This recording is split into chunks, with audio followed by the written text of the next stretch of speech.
Good evening and welcome to the show. Before we get going, there's a couple minutes that I want to talk um, about. It's a dark anniversary tomorrow.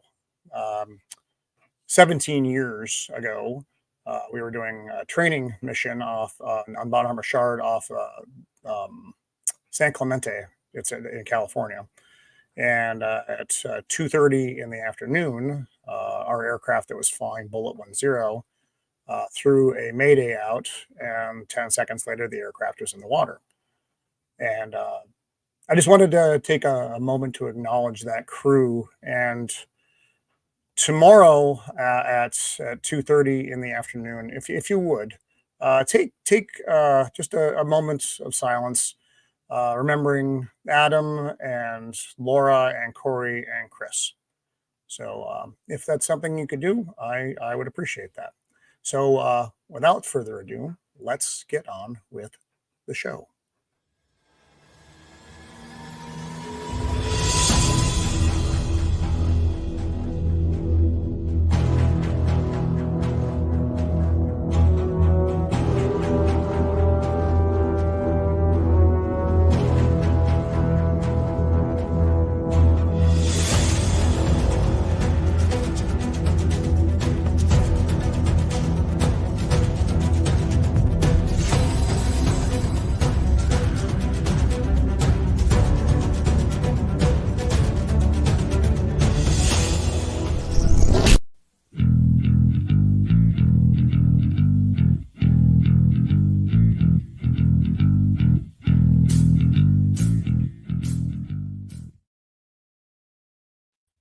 Greetings and welcome once again to Roman of the Empire.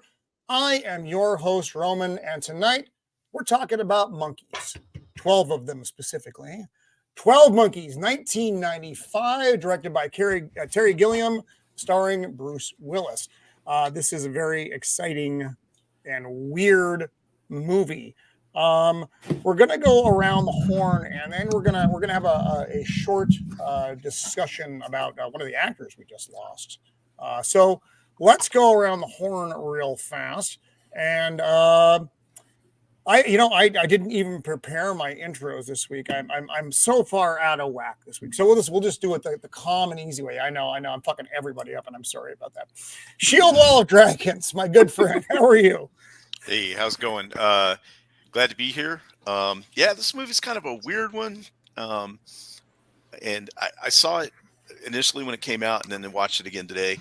And yeah, it's definitely Brad Pitt is kind of you can kind of see his like his acting chops come out a little bit. When you first might realize, hey, this guy might actually have something special about him. And of course, yep. Bruce Willis is Bruce Willis. But yeah, it's overall it's a strange and twisty movie. I'll just say that. But yeah, happy to be here with everybody. Right on, and always good to have you, my friend. Mando, the untamed Mando. How are you this week? I am doing all right. For those of you who are unaware, I recently got into a little fender bender, and I've been back and forth with insurance stuff, and hopefully soon I will either be getting a brand new car or getting my car fixed, because the adjuster or the appraiser came out and looked at my vehicle and said, "Oh dear." So that's never good. That's never good, by the way. Well, it's good if the other insurance is going to pay for it. So hey, so yeah, that's why I haven't been online much, because it's just very draining to talk to lawyers and insurance and all that stuff. So that's why I've been kind of quiet on the internet. But I'm still here. Doing all right. And we are glad. We are very glad for that, Mando. Golly, well, accidents suck. Accidents are the worst. They're no fun. There's just no good way. There's nothing good. There's nothing good about them. It's always an inconvenience. Yes. Any way it goes, it's always an inconvenience. Jacob Ironside, welcome back to the show, my friend. How are you? I am well. I'm mentally divergent. So you are. I'm sorry. Yes, I apologize. And I believe that I too am mentally divergent, friend. So I was not expecting to see Bruce Willis's backside twice. And Brad Pitt's backside. were lucky. Not You're expecting lucky. You were that. blessed. Wait. That is the only reason I hadn't watched this film. So Jacob, this was a first time viewing for you. Was it anybody else a first time viewing? So Beard as well. Me. I see. I mean, it. that's shocking to nobody. And you too, Mando. Wow. Okay. Wow. Mm-hmm. Crazy. All right. Well, we have the mentally divergent Jacob Ironside and the funkiest monkey, our good friend Matt.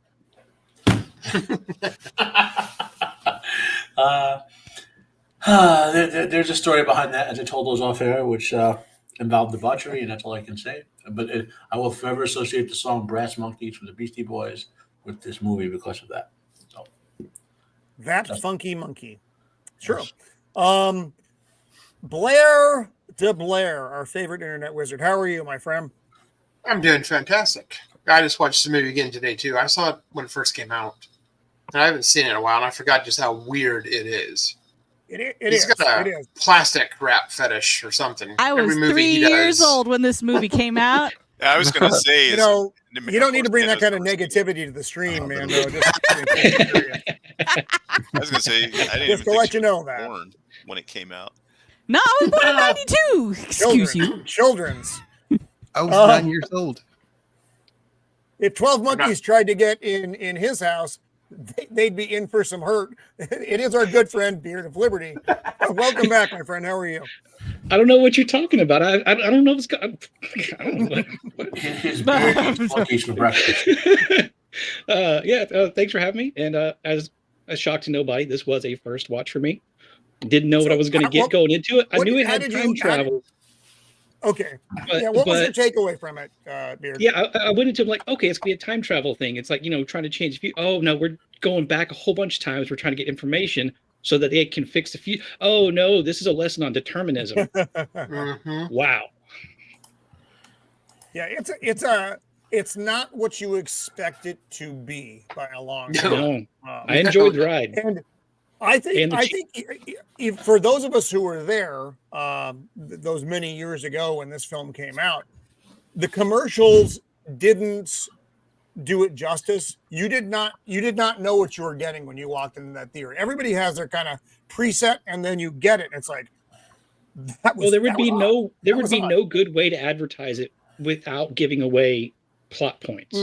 I mean, these days they would just do it anyway. They'd give you the entire movie in 15 because seconds. that's what they do. That's what they do. Yeah. Spoilers, by the way, for those of you who are just joining us and haven't seen 12 Monkeys, this whole fucking thing is going to be spoilers. So just prep for that.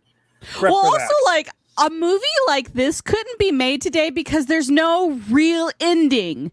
Like you don't get a happy ending, and you don't really know what goes on. It's very ambiguous. I thought the ending was solid. We'll talk about this, Mando, because it was weird, but I was satisfied with it. Our friend from up across the pond, the redheaded giant in the land of the rising sun, Ninja, good to have you back, my friend. Happy New Year to you all. I hope you all had a good New Year and holidays, and happy lucky Year of the Dragon to you all out there. It is the Year of the Dragon. Yes. That is my son's year. He was born in good. The last year of the Dragon. Nice. If memory serves. No, it was a couple of years ago. I don't know these damn things. I'm not good at anything. Memory's overrated. As we've learned. This movie, I've watched it several times. I love this movie. It's one of those movies where you could just. I've got a list of movies where you could just, whenever I'm doing my artwork, I like to have a movie on in the background, something I can listen to, and this is one of them. Gary Gilliam's. Am I pronouncing his name right? I always get people's names wrong. Terry Gilliam. Why did I say Gary? Terry Gilliam. Is it Gilliam or Gilliam? I always say it Gilliam, but I am not always right. We Americans say Gilliam, and in the chat. All right. We'll go with Gilliam then. He's got a very unique and awkward, very funky kind of style, and I thought that Brad Pitt. Well, we'll go into all this later on, but no, Brad Pitt. This was one of my favorite movies of his. Like, I think this is one of his best acting roles. Yeah, without a doubt. He can actually act that good. Because all the movies you see him now. He was up for Best Supporting Actor for this role back in the day. Yeah. He didn't win, but he was up for it. So, pay attention. And this is one of those movies that I've watched several times. And when I first watched it and when I recently watched it, I got completely two different, interpretations. And I guess with all the stuff that we've gone through with these last couple of years, you could see it through a different kind of lens as well. So, yeah. Yeah, but yeah, are you kidding me? This is the current administration's wet dream. Exactly. Yeah, right. The playbook.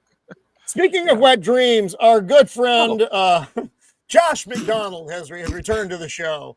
Josh left. Josh was there, then Josh is now in hiding for some reason. I'm here. I had to hide because all these fantastic beards just made me self-conscious. So I had to shut the. It's a beard-heavy show tonight. Be honest, you were threatened by my beard. Let's just be honest. It's the best. No, my internet's being shit. Dear. So I was like, let me see if I can help it out and cut my camera off. But I'm here, and I've seen this before, but it's been a long time. So. Yeah, and I hadn't seen it in a minute as well, and poor Matt had to help me find a way that I could get my fucking screenshots. But that's a longer story than I feel like telling tonight. So let's say hi to our chat real fast. We have with us Melvin Deeply from across the pond. What is that sound? Jacob, is that you? Is that you? It's not the monkeys. It could be the monkeys. Mark, welcome, Mark. Bad news from Mark of Reality and Crash Cars. Good to have you with us, though. I appreciate you being out there. Oh, awesome.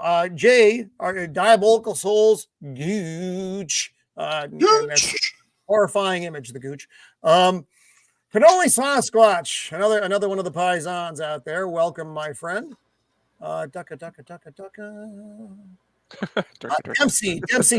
Always good to have Dempsey with us. R.I.P. Irene. Always good to have Dempsey. Tom of Tom's Tinkering and Adventures, my Las Vegas traveling companion, one of my old friends. Invader Zim, nice to have you back, Zim. Always happy to see you out there. Ducka.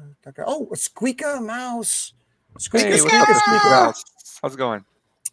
My jailbird lover. Yes. The flirting in the chat has already begun for anyone who is curious. God. So thank you for being out there, Squeaka. We actually Joker. I don't know if anybody has seen Joker. Please direct him our way. I always get worried when I don't see Joker. We must summon him with the sound of his people. It's true.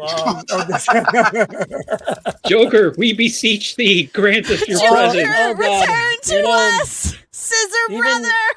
Even when he's not here, he's here. So I hope Scissor Family he pops in. I hope he's okay. I think the last time he was in no show, there was a fire. So yeah, his house was on fire. So that was less good. So I sent him a DM. I haven't seen anything back. You have to say his name 3 times. Batman must have got him to put him back in Arkham. That does not appear to be the case. So thank you for being here, chat. So Matt, I'm going to let you take the reins here real fast as we pay homage to this actor now passed. So, and I will talk more about this on Friday Fandoon and tomorrow at 3:00 if any of you want to pop in and talk more extensively about it. So this week, Gary Graham passed. He was 73, which is not that old. He's less than 20 years older than some of us. He's most famous, I guess, for more modern people for Ambassador Soval in Star Trek Enterprise. He is as an actor, he loves science fiction, oftentimes taking less money or doing it for free. That's how much, so that's one of the main reasons I wanted to give a little thank you, Mr. Graham, for entertaining us over the years, and to point a few projects of his out on Roman's large audience. He played Ambassador Soval on Star Trek Enterprise. You may have heard about a science fiction fan film for Star Trek called Axanar, which has been on some legal issues, but which is still coming out as a TV show now, fan film TV show. He's played Soval in Axanar. You can see the prelude to Axanar where he played. This is probably going to be his last ever film is when Axanar comes out in another year or so. It's still been filmed, it's being doing post production. He was in He's been in Star Trek fan films as other characters. This is something he loves. This sci-fi. Another thing he's famous for is his TV show Alienation, which was back around in right around the year this movie came out. 12 Monkeys, as a matter of fact. Yeah. Good show. Good show. Yeah. Based on a film, but a good show. The reason they did the 5 follow-up movies is in part because Gary Graham wanted that character to have more arc, and he did it for less money. There were 5 really good follow-up films to Alienation. He's also in, you've seen him on over the years. If you've like Robot Jox, he played Achilles in Robot Jox. If you know what that film is, that was 1992. And he's been in a lot of stuff since he was in Starsky and Hutch and Chips, and you've seen him in a lot of supporting roles over the years. Another thing, it's funny enough, he is associated with Bruce Willis. In Moonlighting, he originally played an assassin who tried to kill Bruce Willis's character, I believe, in the season premiere of Moonlighting. And Bruce Willis, this is one of Bruce Willis' first big films, is 12 Monkeys. And another TV show he was in, which only lasted like 15 episodes, maybe. It was right around the time. It's called Mantis. It was a sort of sci-fi. I remember TV Mantis. Show. Yep. It was on the Sci-Fi Channel. He was like a supporting character in most of the episodes there. He appeared in Babylon 5 Crusade in 1 or 2 episodes. So you've seen him in a lot of sci-fi and a lot of TV and stuff. In more recent times, he's obviously all his career wound down. He did Jeepers Creepers Reborn. He played in that film. It was his last movie, I think. He did like a satire on the Expendables a couple of years ago. And I'm trying to remember. The one thing you should go to see if you really want to get a really great acting performance in Star Trek of Gods and Men, which is one of the best Star Trek fan films ever. He was in that. Total work for free on it. Like I said, he's been a lot of great entertainment in both sci-fi and non-sci-fi.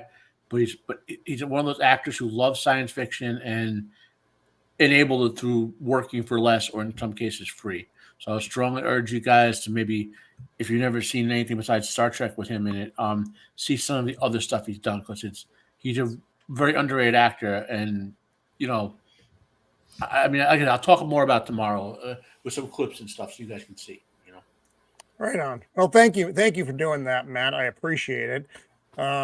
There's the character actor, which I would qualify him as largely. Yeah. You see these guys in so many things, and then you don't hear anything bad about them, which is always nice. And 73 is in modern era is a pretty. He's not ancient. It seems like it to you younger folk, but it's really not that old. So R.I.P. Gary Graham. So here we go. Time to talk monkeys. If anyone sees Joker out there, please send him our way. And also, if you're out there, please like the stream, because YouTube enjoys that. And it's one of those things, kids, that you just have to worry about. So we're going to get rolling here. So I have a question for our first-time viewers. Now, for those of you who don't know, I'm not asking a gotcha question. I'm just curious. Before you watch this movie, had you ever heard of Terry Gilliam? I want to say, yeah, I recognize the name. If you had asked me, I also recognize the name. What he did, I probably could have told you. I will say yes, and I will follow this up with I'm a huge Brazil fan. So the film that everyone would have heard of that he did is Monty Python. He was one of the 2 directors from Monty Python. That's probably where I heard him from. Yeah. He did all the animations for it. Yep, the TV show too. And to understand, this film, Terry Gilliam is one of those directors who, it's a Terry Gilliam film. So he only did 12 of them. Let's read them off real quick. Monty Python, Jabberwocky, Time Bandits, Brazil, The Adventures of Baron Munchausen, which is bat crazy, bat crap crazy, but The Fisher King, 12 Monkeys, Fear and Loathing in Las Vegas, The Brothers Grimm, Thailand, The Imaginarium of Dr. Parnassus, The Zero Theorem, and The Man Who Killed Don Quixote. So it's only 12 films, and you watch a Terry Gilliam film, and you will know it's a Terry Gilliam film. You know what I mean? True. Although I would argue, Matt, that this film is maybe the least Terry Gilliam film of the Terry Gilliam films. If those words made sense putting them together. This movie actually was, and I'm going to say this, and it's going to sound weird, was pretty grounded. It's one of the things I really like about the movie. This is a sci-fi movie and a time travel movie, but there's almost, aside from when you're in the present in the year 2023, there's almost no special effects on this. And even then, it's more set stuff. There's really almost no special effects in this movie. Well, who said the word determinism before? I think that was Beard, if I'm not mistaken. It was either Beard or Blair. Yeah. This film is determinism is a very strong part of this film. Science fiction writers and movie makers, Dune, Asimov with the Foundation stuff. You can go on. The concept of the future being immutable, which in a sense it is here, right? Because the premise on, I don't want to monopolize. I just want to get this out because it's real important. You go into this film, and one of the reasons it works because we know the time travel is real because we see it as a third person, right? But we also know that the mission isn't to solve the 5 billion people because you can't. Time is immutable, deterministic, So what is this film about? And this is a very Terry Gilliam thing. Like if you watch some of the crazier ones, like Munchausen of Brazil, for example, or Monty Python, the humor ones, it's how the characters deal with the crazy. You know what I mean? The whole like how if you're confronted with this inevitability that you're living in, which is very similar to Dune and Dune Messiah, for example, how would you deal with it? It breaks Bruce Willis's character, obviously, right? You know what I mean? And eventually it breaks Madeline Stowe's character as well, So I put Brad Pitt was broken when the movie started. Yeah. Yeah. Who, by the way, like this is the movie that made me think Brad Pitt's actually a good actor. No, it actually brought me over as well. Yeah. Because he was in a lot of kind of more films that appealed to the female more. Pretty boy films is what I call them. Yeah, and this was not that. this was pretty fucking far from that. His big movie at the time was The Adventures of the Fall, which I think might be the most boring movie ever made, ever. My favorite part of that movie is after Anthony, good God, Roman. Anthony Hopkins. Anthony Hopkins has the stroke, and they come to his farm, and they're trying to basically bully him to giving up his kid. He has this board that he writes on, and he's just like, "Fuck off!" And he holds the board up, and that's my favorite part of the movie. What are we working on tonight, James? Well, it's a blank piece of paper. Well, I'm trying to choose from some shots. Oh, here. Wow! So, I quite like this one right here, but I don't know. I haven't chosen yet. Just got some reference photos here. Well, whatever it is, I'm sure it is going to be awesome because they all thank you. are. So the movie starts with that intro. The 5 billion people are going to die in 1997, and that the animals rule the world. And that's your stage. There's no. What I like is they don't give you the whole thing in the opening, which would have been a terrible, terrible mistake. Appeal to females. Have you seen him? Bruce Willis, yeah, bald. He's a delight in this. I know. I would argue that the film doesn't give you any details. You don't even know what year it is. You're right. It's just determined. Yeah, they never explicitly say it's 25, 35. You just kind of do math and you end up there. That's assuming you know how old Bruce Willis's character is, right? So he could be. I don't think he's 28, but he could be 38. He could be 48, possibly even 58. True. So you just don't know. I love this series you see this series of flashbacks throughout the movie, and at this point you have no idea. You have no reference point for what this is. Right. And the reason that I'm using the 8 in there is because later in the movie he stipulates that he was 8 years old when it happened, when the 5 billion people died. So we go from here, fresh-faced young boy, to this, not fresh-faced young boy. And the future they live in is so horrible. You've got, they're going through, they're calling for volunteers. Volunteers is kind of like the military. when they're calling for volunteers, it's something you probably don't want to do, except here they don't get much of a choice. It's called being voluntold. Yes. Yes. It reminds me of volunteer service here in Japan for like teachers. You volunteer to work on the weekends. You know what reminded me of when I rewatched it?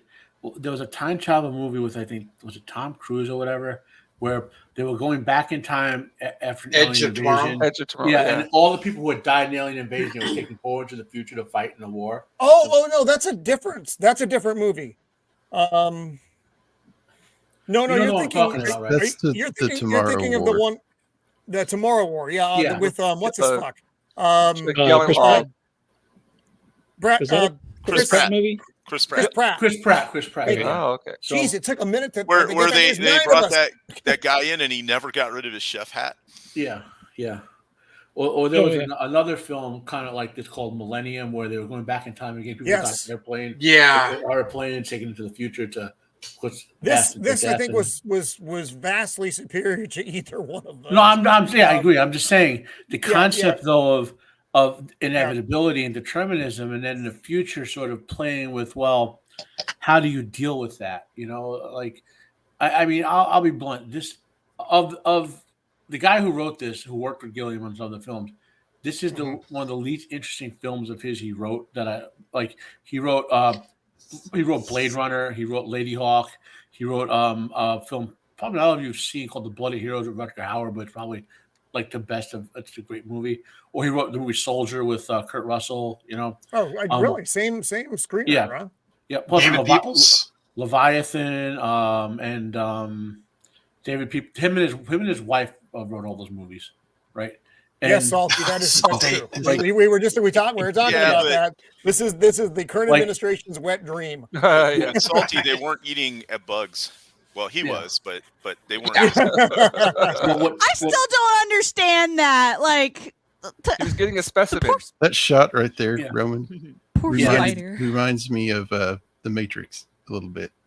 A little bit, yeah. I was thinking the same thing. Because we don't know how big this facility is. We don't know how many. These are the prisoners. Now, what makes you a prisoner? How do you become a prisoner? Apparently disobeying, being rowdy. It doesn't take very much because they probably are looking for prisoners. So yeah, well, they have to. I mean, there's so limited resources that anything you do to deviate, you know. Yep. Yeah, very strict system. This is not your parents' United States. It's not our United States right now. That 15-minute city vibe. Yes, that's true. They're right there. So with that opening shot, that looked like something that would have been a place in Time Bandits they could have time jumped to. Yeah, it does. Yeah. That's Gilliam's visual style. Like you'll see that in other movies he does. That like you'll see. You know what I mean? And this is the only. And again, the future is the only place that really looks. I mean, that's it. Everything else is kind of normal-ish, but it's got a bit of a twist. You get the guard because Bruce Willis doesn't want to volunteer. He's like, I didn't volunteer. He's like, are you causing problems again, Cole? It's like, yes, no, I'm sorry. please just leave me alone. So the cast in this. So again, we talked about directed by Terry Gilliam. James Cole, the main character, is Bruce Willis. Madeline Stowe plays Catherine Riley, who we'll be seeing soon. Brad Pitt, Jeffrey Goings. He was nominated for an Oscar. What's that, Matt? This is when Madeline Stowe was really, really hot. Yes, I was just going to say that, Matt. I forgot. Last of the Mohicans. David Morris as Dr. Peters, and you may not even know if you actually hear his name in this, but you've seen this actor in a million different things. Seen elsewhere. Frank Gorshin is Dr. Flesher, so you get to see Frank Gorshin. I hadn't seen him in fucking forever until he was in this, and then a very small role from Christopher Plummer in this. Yeah. So this is great. By the way, we will all be wearing this in the future. He's basically putting on a body condom here because he has to go out to the surface to collect specimens. This is a very elaborate suit. Look at this thing. It's pretty awesome. This is crazy costuming here. Well, this is totally like French comic books right here. You know what I mean? If you guys have ever checked those out? It's completely like that style. Totally. As crazy as it looks, because it's very Gilliam-esque, in terms of them being in an almost lower tech society as they lose technology. The way the gear, even the way the syringes work, like makes sense from a like we don't have super technology to make this stuff anymore. You know, well, it's a weird kind of mishmash of different technological times. Like you've got stuff that looks like it's clockwork. You got stuff that looks like steam powered. Then you've got computers, and it's just all over the place. Steampunk. I love it. I saw in the credits that this was inspired by a French film, I think. Yes. Yeah. Yeah. So I don't know. What does that mean in French? Are there any French speakers out there? I don't know what that translates into because it's not 12 Monkeys. I know that. It means eat the bugs. I don't know what it translates to, but it's a science fiction sort of like it's done different style. I haven't seen it since I was like, I don't know, 10 or whatever, but it's like almost like a motion comic book, if I remember correctly. So it's a short film and it's about similar plot to this. You have to go back to the past to do something. I'm wondering if the style of like him having to put that suit on, and later on you'll see they really love their like slaughterhouse plastic stuff, and whatever. If the Marilyn Manson video people like took inspiration from this. Oh, definitely. You know, where they've got like all these like early 20th century, 1910s, 1920 medical equipment strapped on everything, making it look all creepy. The other thing is that when he was putting the suit on, the whole time there was like a recording. I think you can, Zax. Telling him, if the suit gets punctured, you're dead. If if your shit gets fucked up, you are not getting back in. You are not coming back into the safe underground. So it's funny. You watch these scenes in the beginning, and when you come back to the 1990s, you see these things. It's they do such a good job of the empty future and then the bustling, well, I guess the empty present and the bustling past. The juxtaposition of the two, it's very well done. I love his little kid. As I was watching this, I was wondering, Roman likes this weird show, but doesn't like The Fifth Element. This was 9,000 times better than the Fifth Element. While there is subtle comedy in this, they don't have. Never mind. Don't get me started on The Fifth Element, Jacob. That wasn't nice. That was unkind. You should. As an elder, you should be kind to me. What you missed is when he opens that little inspection kit, he has a Dallas multi-pass in there. Multi-pass. Damaged shield wall. So he's collecting whatever he can on there. A bear pops up. He's like, "Fuck!" You can tell. Fucking bear. You can tell that that's a Hollywood bear because that is a fat bear. Yeah, it's way overfed. I don't think there's a lot of eating in this world either, because there's no people, there's no surface dwellers in this world. So unless he's eating other there should be animals, metric crap tons of deer and whatever, like there should be. I mean, they don't show them. They don't show a lot of that. No, you do see a lot of. Well, nowadays this would all be CGI. They used real animals. For this. Yeah. I also want to point out that this is winter, and a bear in the winter that's that fat has been eating so much food in the non-winter part. It's probably like 6 times as fat. You know what I mean? Like bears hibernating in the winter for a reason. Yeah. That was my thought too. I was like, why is there a bear walking around New York City in the middle of the winter? Yeah. Also, just to interject just a little bit. Oh, Weeping Angel, stop! Anyway. Don't blink. Don't blink. Whatever you do. Just to interject a little bit of science. If there was a virus that could still be active that would kill people on the surface at the time, it would already have permeated their area downstairs. There's no way so the virus is probably gone on the surface in real terms. I have multiple theories that we can get to later on, but like that plays into one of my theories that I have. Yeah. We should not body shame the bear. Roman, you had the interestingly enough, opportunity. The body positive bear there. Yeah. Bears have horrible vision compared to people, but great sense of smell. And if he's wearing all that plastic, the bear can't even really detect him. What were you saying, Jacob? You had the perfect opportunity to mess with us with the angel. You could have thrown in a slide of a weeping angel coming at you. No, That's far more. Yeah, I don't have that kind of time in my life, Jacob. I don't have time to be clever anymore. I'm just, you get what you get with this show. You all know it. It is what it is. Exactly. That would it's really not pretty. make this, It's not pretty. What are you talking really about? make this science Scissors make it fiction all better. fantasy. It's true. It's true. So again, now we're in the presence in 2030. These are just buildings. I don't know how they did what they did here. It looks wonderful, but they don't. You just have the dead store, the dead buildings. Everything looks like it's just been sitting there rotting for 30 years. It's probably Detroit. Or New York in the 1970s. Philadelphia later, and it's like, wow, that's incredible. Their bad version of Philadelphia looks way better than it is now. So you get this. We did it with the Army of the 12 Monkeys on it. They're working with very sketchy information in the present. Oh, hey, there he is, our man. Joker. Hey, buddy. Yes! What did you need to break out of Arkham again to be with us tonight? Well, I got involved in I got in between something, or should I say, someone. Oh my! Jeez. Yes, it's just to say, got in a little scuffle with Harley Quinn and Punchline. The Huntress and Blackhead Canary showed up. One thing leads to another.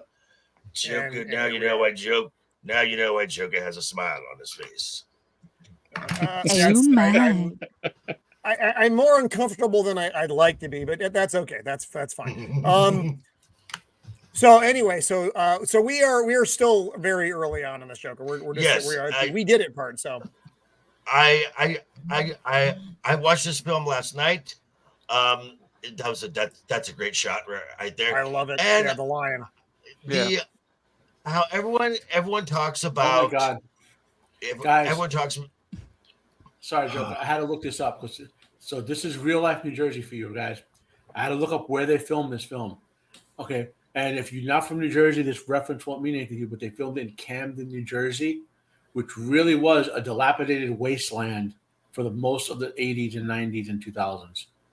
Okay, and that's supposed to be Philadelphia for those of you. Yeah, right. It was destroyed by the government trying to help, and well, Camden, New Jersey is the butt of the joke in New Jersey for 40 plus years now about the government trying to help you. Oh, gotcha. Got it. So here's Bruce Willis getting a nice shower. And this poor man has this happen to him a couple times. And we see a lot of Bruce butt in this film. Yeah. That's what Jacob was saying the same thing. He was very upset about that. Here.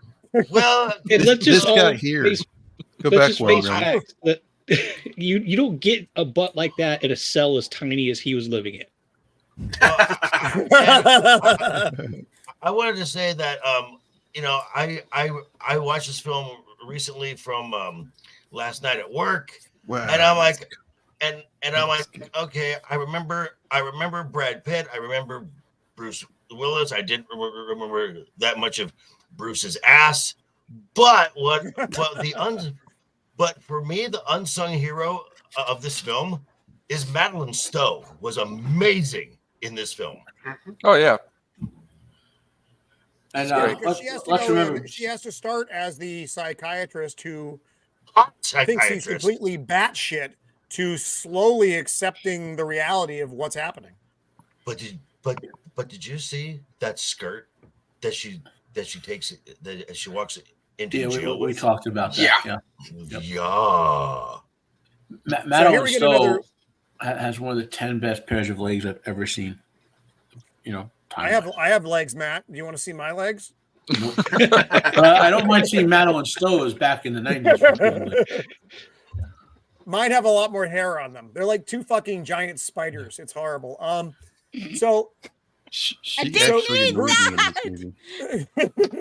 so Bruce gets done. You get upset with this? What? Yeah, he thinks you're gonna shave his legs like that.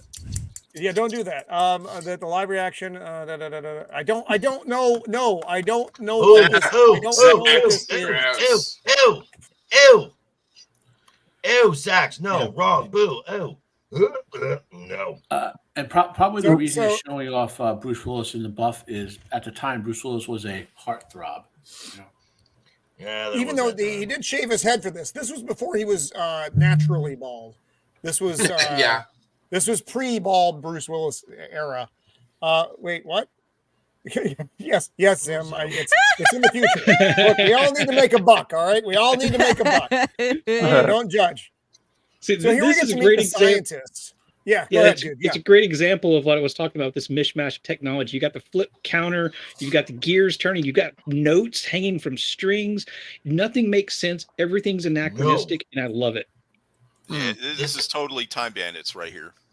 Yeah, right. And that's because and Dark City a little bit. That's one of the things that bothered me is this film involves time travel, but they give no of how the mechanics of their time travel work. You're naked. You got electrodes on your neck, probably on your ball sack too. Terry. And you're in a plastic thing, and they just shove you through a plastic vag. And I'm like, it's weird.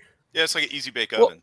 Terry it's almost like when you have like magic in a show, you don't want to really reveal how the magic is done. You know what I mean? This is kind of left to your imagination. So I kind of like that kind of. Gilliam doesn't care about that stuff. He just does. Yeah. Like he doesn't. You know. I was thinking they were using like more wormhole physics and just experimental science. I have no idea. To wormholes. You said wormhole or wormhole? I believe it was worm. I believe it was worm. Okay. Kind of sounded like a worm. Wormhole. Worm. Worm. I'm from the South. I can't say words. So we meet the scientists, and they basically are, talking to Cole about they're looking for someone with a strong mind. How the other subjects didn't necessarily fare too well, which Cole alluded to earlier with the volunteers. He's like, yeah, that's why none of the volunteers ever come back because something goes wrong with their brains. Well, they don't even really talk about what they're about to do to him in this scene. They just talk about they need someone with a strong mind. They don't talk about the time travel aspect of this yet, which is a little bit weird. We just know he's getting volunteered for something, and then suddenly he's back in the present. They put him in a really weird chair too. That like you get in it. Yeah. That chair's cool. Yeah. So here we are. Here's the chair. Yeah, because they dismiss the guards, and he's not going to be in trouble. Why don't you have a seat? in Brazil, the torture chair. Yes. Yeah. And this has a lot of overlaps with the stylings he used for Brazil. That's given. Yep. And this disco ball thing. This thing caused them so much problem filming. Apparently, it broke literally every fucking time they needed to use it. Oh, it's like Jacob's internet. Like the little TV screens didn't work or something. Yeah. Is that what? Yeah. Because what else? It wouldn't work either. Yeah, the machine to get the thing to lift up the dolly or whatever, nothing fucking worked. So it was like rolling the dice every time. But it came out really good in the movie. Is that Kevin Feige from She-Hulk? Is it just me, or does that orb thing also look kind of like the globe that is later thrown down from a piano? Later on in the film. I don't know. Maybe. It kind of reminds me of the from Fallout. Yeah, well, since you know Fallout, it actually reminds me from the Fallout New Vegas expansion, Old World Blues. Yeah. With the robot scientists. Anyway, I wasn't going to say because I figured nobody knew what I was talking about. This does predate Fallout, though, in case anyone's curious. I remember in 1986 was Transformers, the movie Inside Unicron's head. When you see what Unicron sees, there's a big ball with TV monitors on it. That's what the first thing that comes to mind when I saw that years ago. To me, it just looks like the living embodiment of a migraine headache. Yeah. So now we're in 1996, and we're hearing bad poetry. Or I'm sorry, 1990. 1990. And it's in Baltimore. Another 2 years wasteland. before I was born. Fucking Another shithole. wasteland. I'm not sure. I apologize to any of our viewers in Baltimore. Baltimore is a shithole. It is Was a it- big, giant shithole in the planet. Was this shithole in 1990 though? Yes, it was. Okay. Baltimore has always been a shithole. It's just the expansion of the shithole. There's like nothing good in Baltimore anymore. It used to have. Well, no, they did a big pockets renovation. of Remember good. they built the Orioles baseball stadium. There's a lot of big renovations, and They had Camden There's Yards. a bad poet. For a brief time, it was nice. It's nothing is nice in Baltimore now. Nothing. Camden now Yards. it's a wasteland. I So mean, her it beavers has all- the USS Constitution there, but I that's thought that about was the up in only good Baltimore.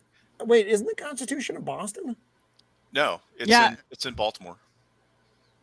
I thought it was in Are Boston. you sure? No, well, maybe it is now, but it was in Boston years ago. Because that's why I saw it. Yeah, I'm pretty sure it's in Boston. You know what? It doesn't fucking matter. So now Madeline Stowe, that was the lady we just saw. She was at a bad poetry reading. Her beeper goes off. She has to get the fuck out of there. Now we are in the worst fucking prison I've ever seen in my life. But I That's guess a this is county Baltimore, jail. so That's a it county is a jail. jail. That's right. It's not prison. It's not good.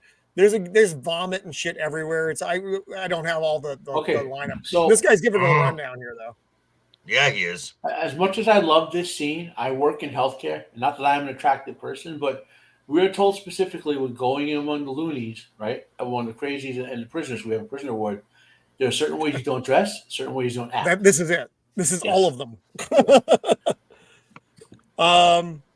Big piles of shit next to each other. Yes, Zim, that is an accurate portrayal of most of the large cities in the United States, actually, but those are specifics. So this guy appears out of nowhere. He's wearing a see-through lady's raincoat. He fucking knocked out like 5 cops, and now they got him in lockdown. And so what he did for that, do his eyes ever not go stay on her ass? Like, do they ever come up? I mean, can you blame Mine him? wouldn't. Mine I wouldn't. didn't- No, I not didn't. with the. Every scene where they showed those, I didn't look at anything else. I freely admit that. Even There watching was anything. I fat fingered the fuck out of that. Well, that's all right, Sam. So now she's getting to meet him, James Cole. That's the only information they got out of him was his name, and he poured like Tabasco into his mouth so that he would just keep drooling like this. This looks disgusting. By the way. Everything about this looks fucking disgusting. It gives me the Ghibli's just looking at it. Mm-hmm. As a visual, I mean, it's very. I mean, it's almost tangible. The ick factor in this place. Again, a very Terry Gilliam thing. A lot of visual contrast in every scene, like he does the pretty and the ugly, to make them both stand out. You know what I mean? Like you can see in everything he does. And so he's talking to her. She's like, hey, hey, James. He's like, gotta go, gotta get information, gotta go.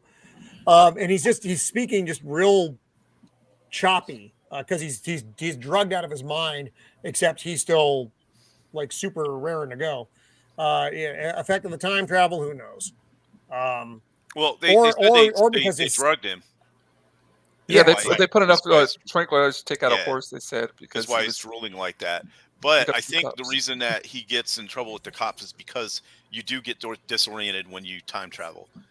Yeah, and you're naked when you come through. Everything to catch up. That doesn't help. And remember, they don't know. Like when they send him back, they don't know how society works. Just like in Terminator, when Reese went back and he was naked and everything, none of them know how it worked prior to the fall. So I know he was like 8 or he was a young kid during this time. Well, if you remember the plot, like the world collapsed when he was 9 years old. Yeah, but there are people who are obviously older than him who are in the science, the scientists. Yeah, all of the scientists are much older than him. They don't care. I mean, you mean you can't walk down the street naked, acting crazy? He's not being sent back to gather this information. He's being sent back to fulfill the timeline. Yeah, that's a theory. I'm not sure. That's where I would disagree. I'm not sure. And to me, this is where the film kind of fell apart a little bit. Is that I can remember all kinds of stuff from when I was 8. So, and he does. He there's things that he talks about. So, why their society acts like, okay, they can say they don't really know what happened, but like they should know how stuff works, like money and. I also want to remember. I also want to keep this in mind that these scientists are sending him back in time. Even they really don't know how their time travel works because they send him all over the place. We see other time travelers, right, who are perfectly sane. So they're doing this to him on purpose. Are they perfectly sane though? That's when John Stevens character comes back, he's perfectly rational. Maybe they refined it a little bit. So and he gets sent back. And the key to me that indicated that he was being sent back for the timeline was the World War I thing. He was precisely sent to a moment of World War I that Madeline still saw in a photo. That was, in other words, there's a lot of like determinism in this, and it makes sense that when you see the whole sequence, like maybe even they got some of what occurred out of his little childhood memory. They're like, Bruce Butt. It's not too much Bruce Butt there. Here's the other problem I had is like, what kind of facility is this to where? Yeah, this facility. It looks like it's 200 years old. It's an abandoned prison he filmed in. Well, you get a lot of, I think, representation in this. It's a dying world, and I think that's what this is trying to show you. Well, also, like to be quite honest, they don't know it's dying. Well, to be quite honest, a lot of mental institutions, like even into like the 60s, 70s, maybe even some like 80s and 90s, were old prisons. That's what they would house a lot of these mental patients in. And I know, they all suck. They do. And most of them were not very well kept because they treated a lot of the patients like you would a prisoner. So yeah. And going back to the thing about Bruce Willis' character, if you go back in time and you're existing at the same time you are in as a person, yes. And Dr. Who, they call it what? Temporal stress. The two doctors being together at the same time, two incarnations. So, just simply being alive at the same time you're alive as a kid may not be good for you either. It's crossing your own timeline. There's a whole from a seeing your physics past point self. of view, though, like he was always in that time frame, the way the timeline worked out. So I mean, and that's one theory. Well, I think that there's another theory to like with that. I'm talking real world physics, like right now. Okay. Like not even so much a theory, but like time travel.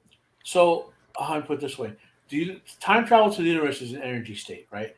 So if you go back in time per se, like you travel faster than the speed of light, you're not.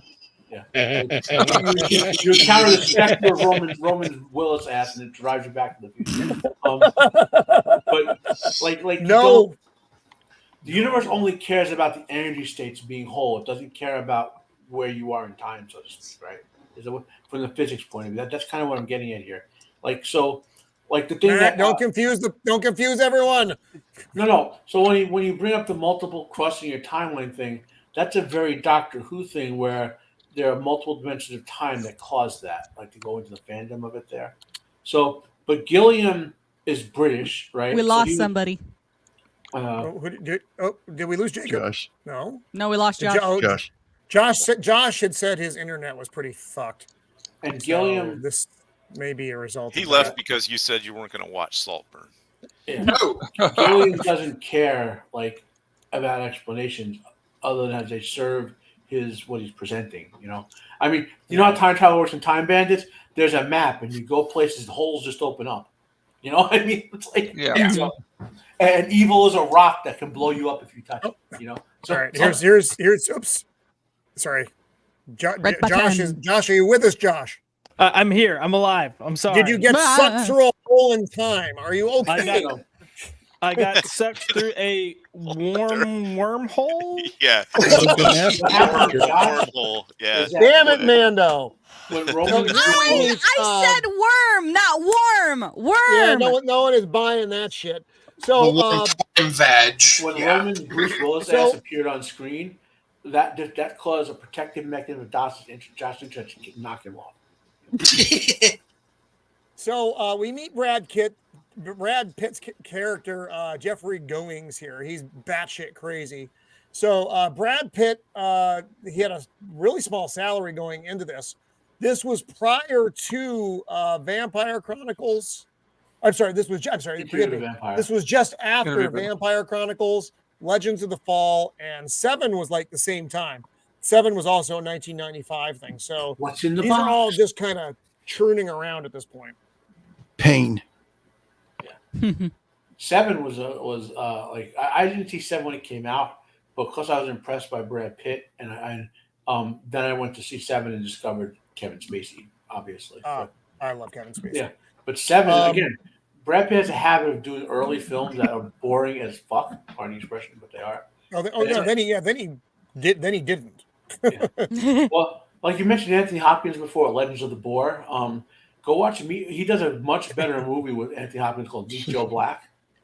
Oh yeah, Meet Joe Black. I've never seen that. I know he's deaf in that, but I've never seen it.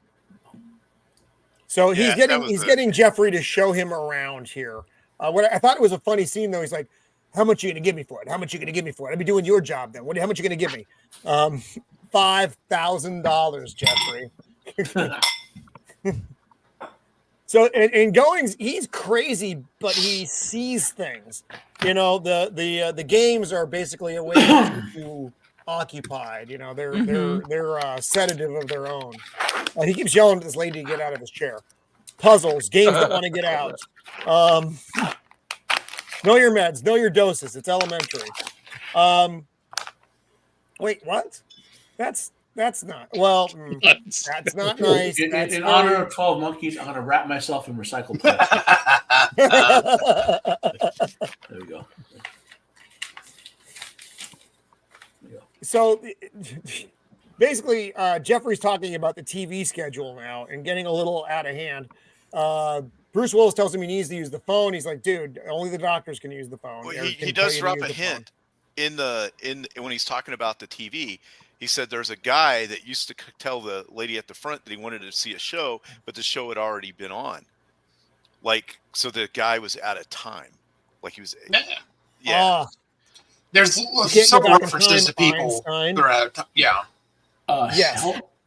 Healthcare. I love knowledge. The tie would not be allowed. Oh no, fuck no.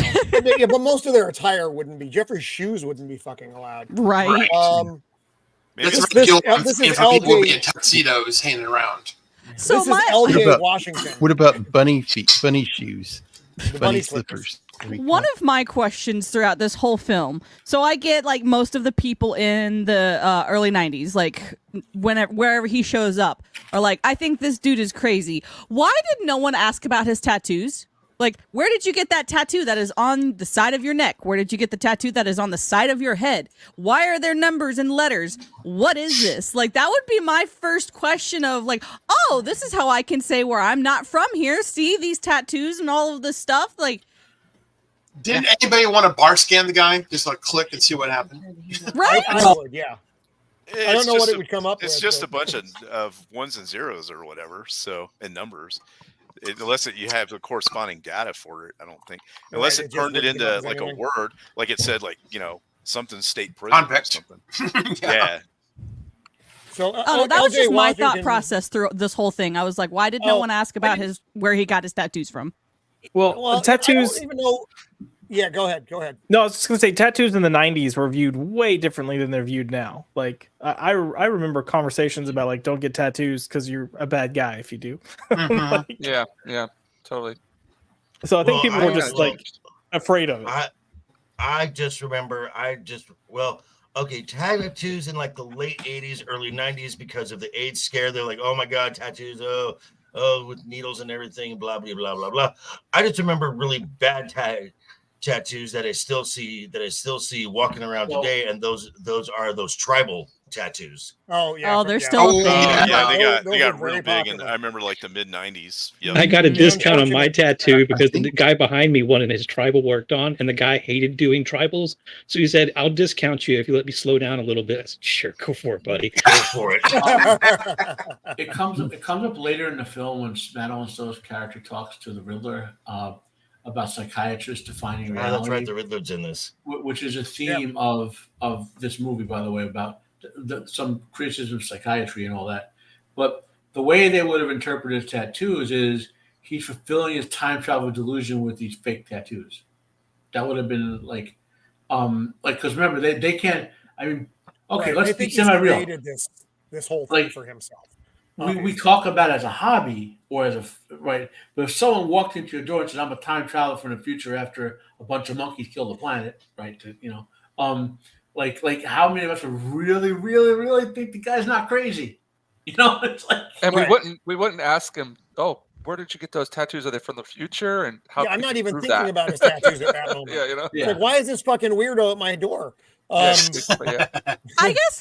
guess I'm like more open-minded because like I honestly like if somebody's like they say they're from the future and I'd ask for proof. Like I wouldn't immediately just outright dismiss. I don't know. That's just me though. I feel like I'm probably one of the few people. I think I was gonna say I think the majority reaction is to think the guy's fucking batshit. That's like if you hear alien invasion, okay, good, hoax. Well, they do. There's a wolf man wandering around my neighborhood. Any of those things, any of the supernatural things that we love to talk about. My first instinct is zombie apocalypse. Right. Zombie apocalypse. Zombie apocalypse, also known as the summer of love. Well, it's going to come back. Don't worry. You'll get to see the sequel this year. So I love L.J. Washington. This is one of my favorite parts. It's a condition of mental divergence. I find myself on the planet Ogo, part of the intellectual elite, preparing to subjugate the barbarian hordes on Pluto. And he just goes on, and he knows he's crazy. He's like, I know this is a completely manufactured thing. And as soon as I stop going there, I'll be well. Are you also mentally divergent, my friend? And then we see this. And that's where the camera goes, is to his fucking bunny slippers. It's hilarious. That's good quality comedy. Yes. This is the only room that looks fucking remotely clean in this entire hospital. This whole hospital looks like the gulag in Modern Warfare or COD or whatever. It does. Where you go if you die and you get to fight other people to get out of there. Just the windows are see, these windows aren't blown out. That's the difference. Well, there's a big like Terry Gilliam is commenting in his movies about how mental people are mistreated by like a lot of stuff. There's also just a lot of weird decay and stuff in his films too. It's like the worlds are dying in his universes. Like what's this guy? Was he wearing galoshes? What's he wearing? Yep.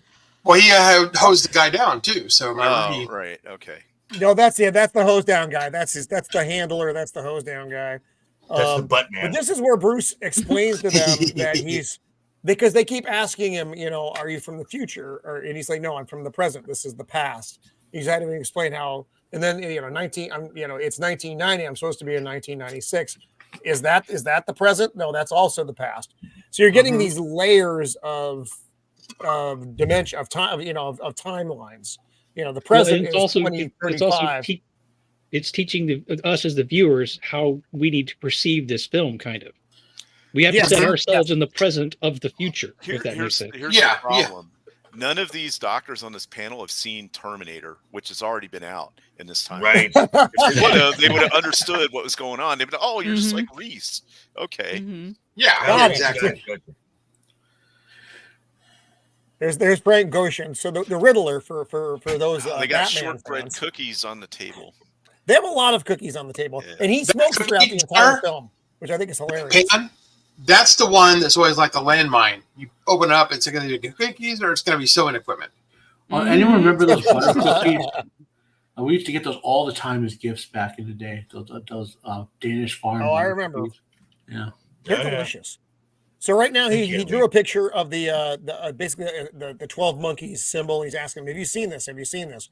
And then he's like, "Oh, it's 1990. They haven't been active yet." And he keeps saying he wants to make a phone call, and he'll take care of it with a phone call. Well, who are you going to talk to, James? The scientists. They monitor. They monitor a what do we call those things? Voicemail. Yeah, voicemail. from the past. I don't listen to voicemail, by the way. If anyone ever calls me, don't fucking leave a voicemail. I can see that you fucking called me. Don't leave a fucking voicemail. I love my pop, but he does that every fucking time. Hey, Rome, it's your pop. I'm going to talk for at least 5 minutes. Pop, I'm just going to call you back. I'm not going to listen to it. If you're watching the show right now, please stop leaving voicemails. So he's like, I just need to make the fucking phone call. And so Catherine lets him. And he calls and he gets this shit show, which is also Baltimore. This is totally Baltimore.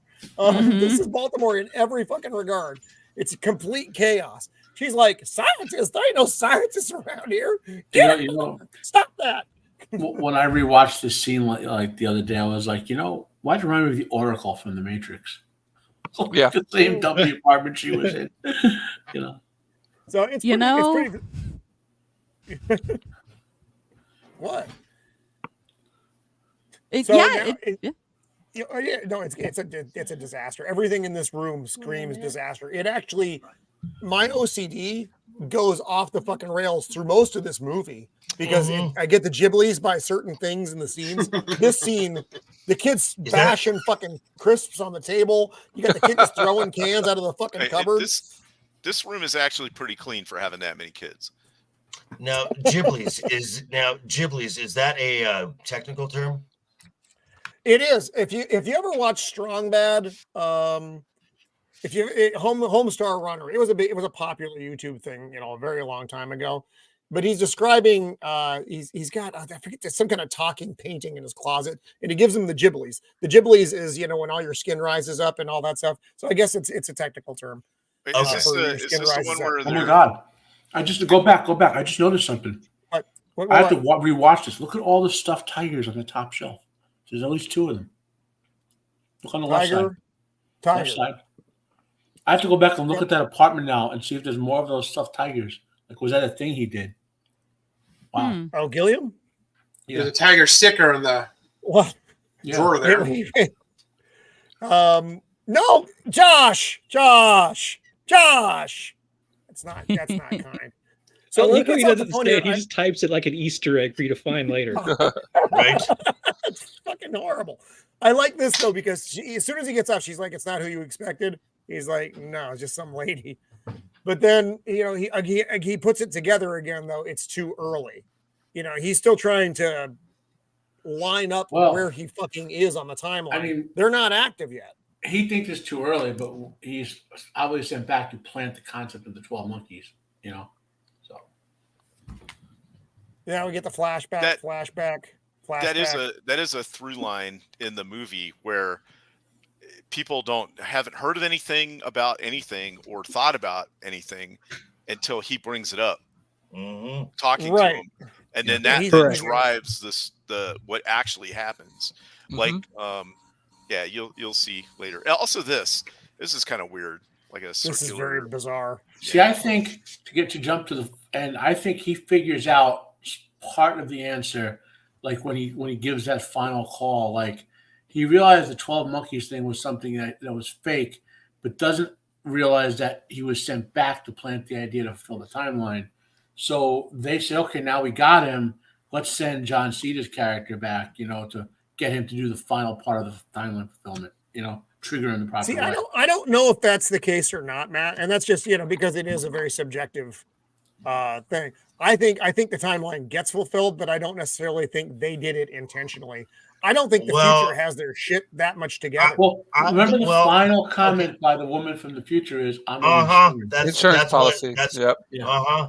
This entire thing was a big insurance scam. So a few elites can become super rich. Yep. See, I interpreted that as something else. Okay. I mean, I think we saw that maybe in the modern times as well. I mean, something recent, if my memory serves me right. I don't know. Just saying. So now we're getting Jeffrey kind of going off the rails again. He's talking about germs and, how germs didn't exist before the 1800s. And basically the reason he's in here because he went crazy on some guy because they dropped his hamburger and he put it back on the bun and wiped it off like nothing happened. He's like, what about the germs? I don't believe in germs. Then he starts bouncing off the beds, says his father is God. He's going to put him in one of those fancy places once they figure out where he is. Brad Pitt's dialogue just rolls so fucking fast. He's like a freight train of delivery. And you get like these 2 paragraphs in a 30-second period with all this information in it, and it's insane. That was a beautiful way of describing this. A freight train of that was good, Roman. That was very well done. Also, the thing about his that's it for tonight, folks. Thank you for being with us. No, the thing about his character is he's wearing a contact or something in one of his eyes. They painted it. It's a hand painted contact, so his fucking eye is cockeyed. Right, so it's cockeyed because I was like, if he can do that on his own, he's an amazing. You know what I mean? Well, okay, and then this is something. And this is because a lot of folks view Brad Pitt as just a face or just a hunk. Brad Pitt is an amazing actor. Amazing actor. One of the things they did to get him to act the way he did, because watch this show. Gilliam took away his cigarettes because they weren't sure he could deliver the lines right. So he ended up getting all fucking tweaky because he was off. Yes. It's an addiction. It's just he might have been off some other products he is known to do for us. You take away a smoker's cigarettes for any amount of time, we get irritable very fast. Mm-hmm. He looks like a monkey here. I think that's where the idea came from. I don't remember. That poor spider, man. I know. Bruce he's trying to gather samples. He's just so used to this in his head, but he doesn't know what to do with it, so he eats it.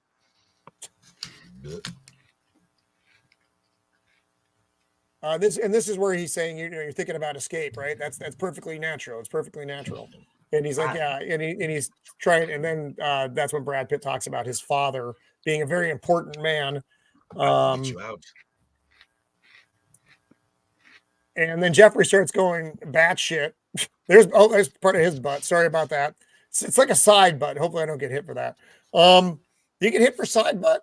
You can see some crack, but you couldn't see like his parts. We'll find out. I guess we'll find out. So he bouncing. This was a funny. He's like, I'm supposed to act out, you idiots. I'm a mental patient.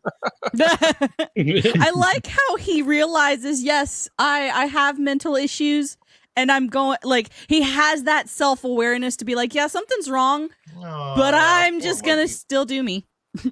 And I know this is it's a trope. It's not really that outside. It's not any outside the box thinking, but they're used well. I love the Dutch angles in this film. As things get crazier, the world gets unbalanced, and even the music in some places where somebody's either extra crazy or later on when he's drugged, the music just goes crazy and does things that you would never expect music to do. Okay, now that you mentioned the music, that recurring theme, just like that little organ grinder from hell. It's just enough creepiness to where you're a little unsettled. That's an accordion, isn't it? It's an accordion, yeah. It's just very unnerving that bum bum bum bum. So I might have miscounted, but I feel like there are 12 beds in this scene, and that's maybe where he got the idea for the 12 monkeys. Let's see here. What do we got? 1, 2, 3, 4, 5, 6, 7, 8, 9, 10, 11, 12. There are 12 monkeys in this scene. Interesting. Nice job, Zim. And you mentioned music. The guy who did the music on this, I don't remember his name, had something to do with David Bowie's film work on music. I remember that much. So this scene that they're showing you, it's supposed they're talking about how all these animals are getting injured in cosmetic whatever bullshit stuff. But this actual cut is from the Andromeda strain. They used a still from the Andromeda strain for this. It's a monkey dying from the Andromeda strain, which is a great movie. That's not a fast mover. That's a good movie. That's a good. Yeah, what you really got to be patient with that. Are they trying to keep these people insane? Oh, I know. Yeah, everything they show them on the television is fucking wackadoo in here. Yeah. I'll say the Andromeda Strain is probably the best book adaptation of anything ever done. It smells like. Wait, what? Fuck off! It smells like Hi, breadsticks. Steve. Well, It's good to see you, Steve. I haven't seen you in a long time. I was worried about you. I was worried you got sucked into the Wheel of Time. He's recovered from mental damage from the Wheel of Time. So that's breadsticks you smell. Fuck off, Joker. Fuck off, Joker. And like I said about mental health like facilities and stuff like that, there were times probably late 1800s, early 1900s, where people like were maybe falsely accused of some sort of mental thing, and they would go into these mental facilities. They would go in actually sane and then come back out insane. So like that is a thing that does happen. Cuckoo's Nest. Well, they had abominable practices, but I mean, they're all like back in the 1800s. Electroshock therapy. But before even that, they would drill holes in your head. Nowadays it's so much better. I mean, you go in there with a little bit of confusion about, like your sexual gender, and you come out and you're completely fine, right? Yeah. I mean, ECT for all of its abuses can be used therapeutically in certain circumstances. Drilling a hole in your head to let the evil spirits out, which is like the 1800s or whatever, or giving you like mercury to partially poison you. I mean, I used to read all sorts of weird, like read horror novels of the 1800s, you'll read all about it, Well, I'm sure somewhere like maybe 30, 40, 50 years down the road, they'll be like, you did what to people with cancer? Oh my God. Yeah. Because they're going to have this completely different. Yeah, no shit. Yeah. Let's just say, it's like when you watch Star Trek. Let's just say the people at Arkham Asylum, they got some karma coming for them. I'm just saying. Mm-hmm. So in this scene, we get Bruce Willis. He's writing a note to the doctor, Catherine. You don't know that at the time, but that's what he's doing. But he explains everything to Brad Pitt. He tells him what's going on in the future in this scene. Copa. Here's the thing. Oops, did it go up? Why won't it go up? What am I doing? Am I doing something wrong? Buttons are hard. There are pills for that. that. Now I can't do anything. Have I lost control of my own powers? Your internet is protecting us from Copa's. Oh, there we go. There you go. That's weird. Great power comes great responsibility. So I don't generally watch French film because I don't prefer the French people. It's a full on. I like the food. I don't like them. I don't like. I don't like the food either. Although duck confit is good. That's maybe the one. I don't. No, they're not good. French fries are great. They're not, but it's a freedom silly fries. Freedom fries, mister. But French fries are actually from Belgium. Yeah. Mm-hmm. Free.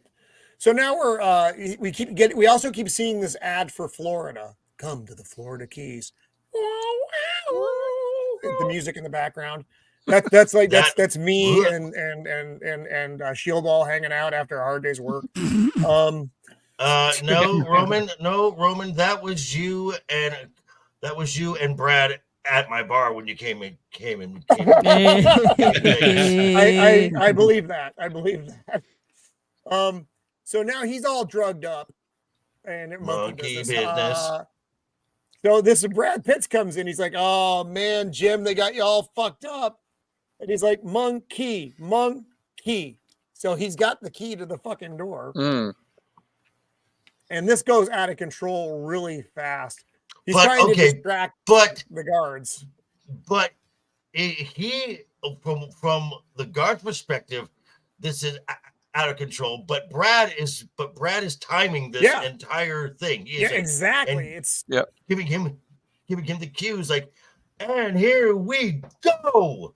And he's got a very specific kind of intentional crazy cadence. Yes. And that old guy jumps up and he's like, "I'm insured." Jeffrey, stop acting the fool. And Bruce is just trying to get out of there, but everything's all fucking blur. Space monkey. That's right. Yes.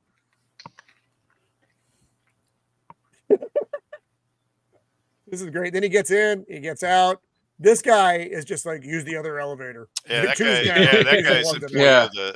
he doesn't give a fuck. Then this guy is like employees. this guy on the stilts. I was like, wait, so they can afford to hire this guy to change light bulbs or whatever he's doing, but they can't paint this place? He's like the one maintenance guy for the entire building. You know? Probably. I'll get to it eventually. You know, This checklist is really long. Yeah. So and there's also, isn't this guy the bad boy? Yeah, the he's bad not boy. there though. He's not there. Not there. Yeah, it's He's an a hallucination. Yeah. Okay, and that that front page is like a famous front page from like the Weekly World News. Enquirer. Or something. Yeah, Batchild. Yeah. Weekly World News. Yeah, I remember that. Yep. We used to buy these in high school. That was like one of our things for entertainment was the Weekly World News. The famous pig people of Paraguay actually were in there as well. And it also had so like this the is chupacabra in it. When they had all kinds of that during stuff. this time. Yeah, So during this time it was big. I had Bigfoot's baby. You know. Congratulations. Wait, yes, cannoli. Where are you? Somebody just clipped that just by itself. Yeah, I had Bigfoot's baby. What she says? I had Bigfoot's baby. Mm-hmm. Okay, So Doctor What's His Fuck is reading off the note here, though. Right. You live in a beautiful world. You have beautiful air. And this just reminds me of every doctor or psychiatric, the doctors. There is this guy in every single the overly smug, likes Madeline. Obviously, for some reason, is like, hey, why don't you come over and we can compare notes and kind of thing.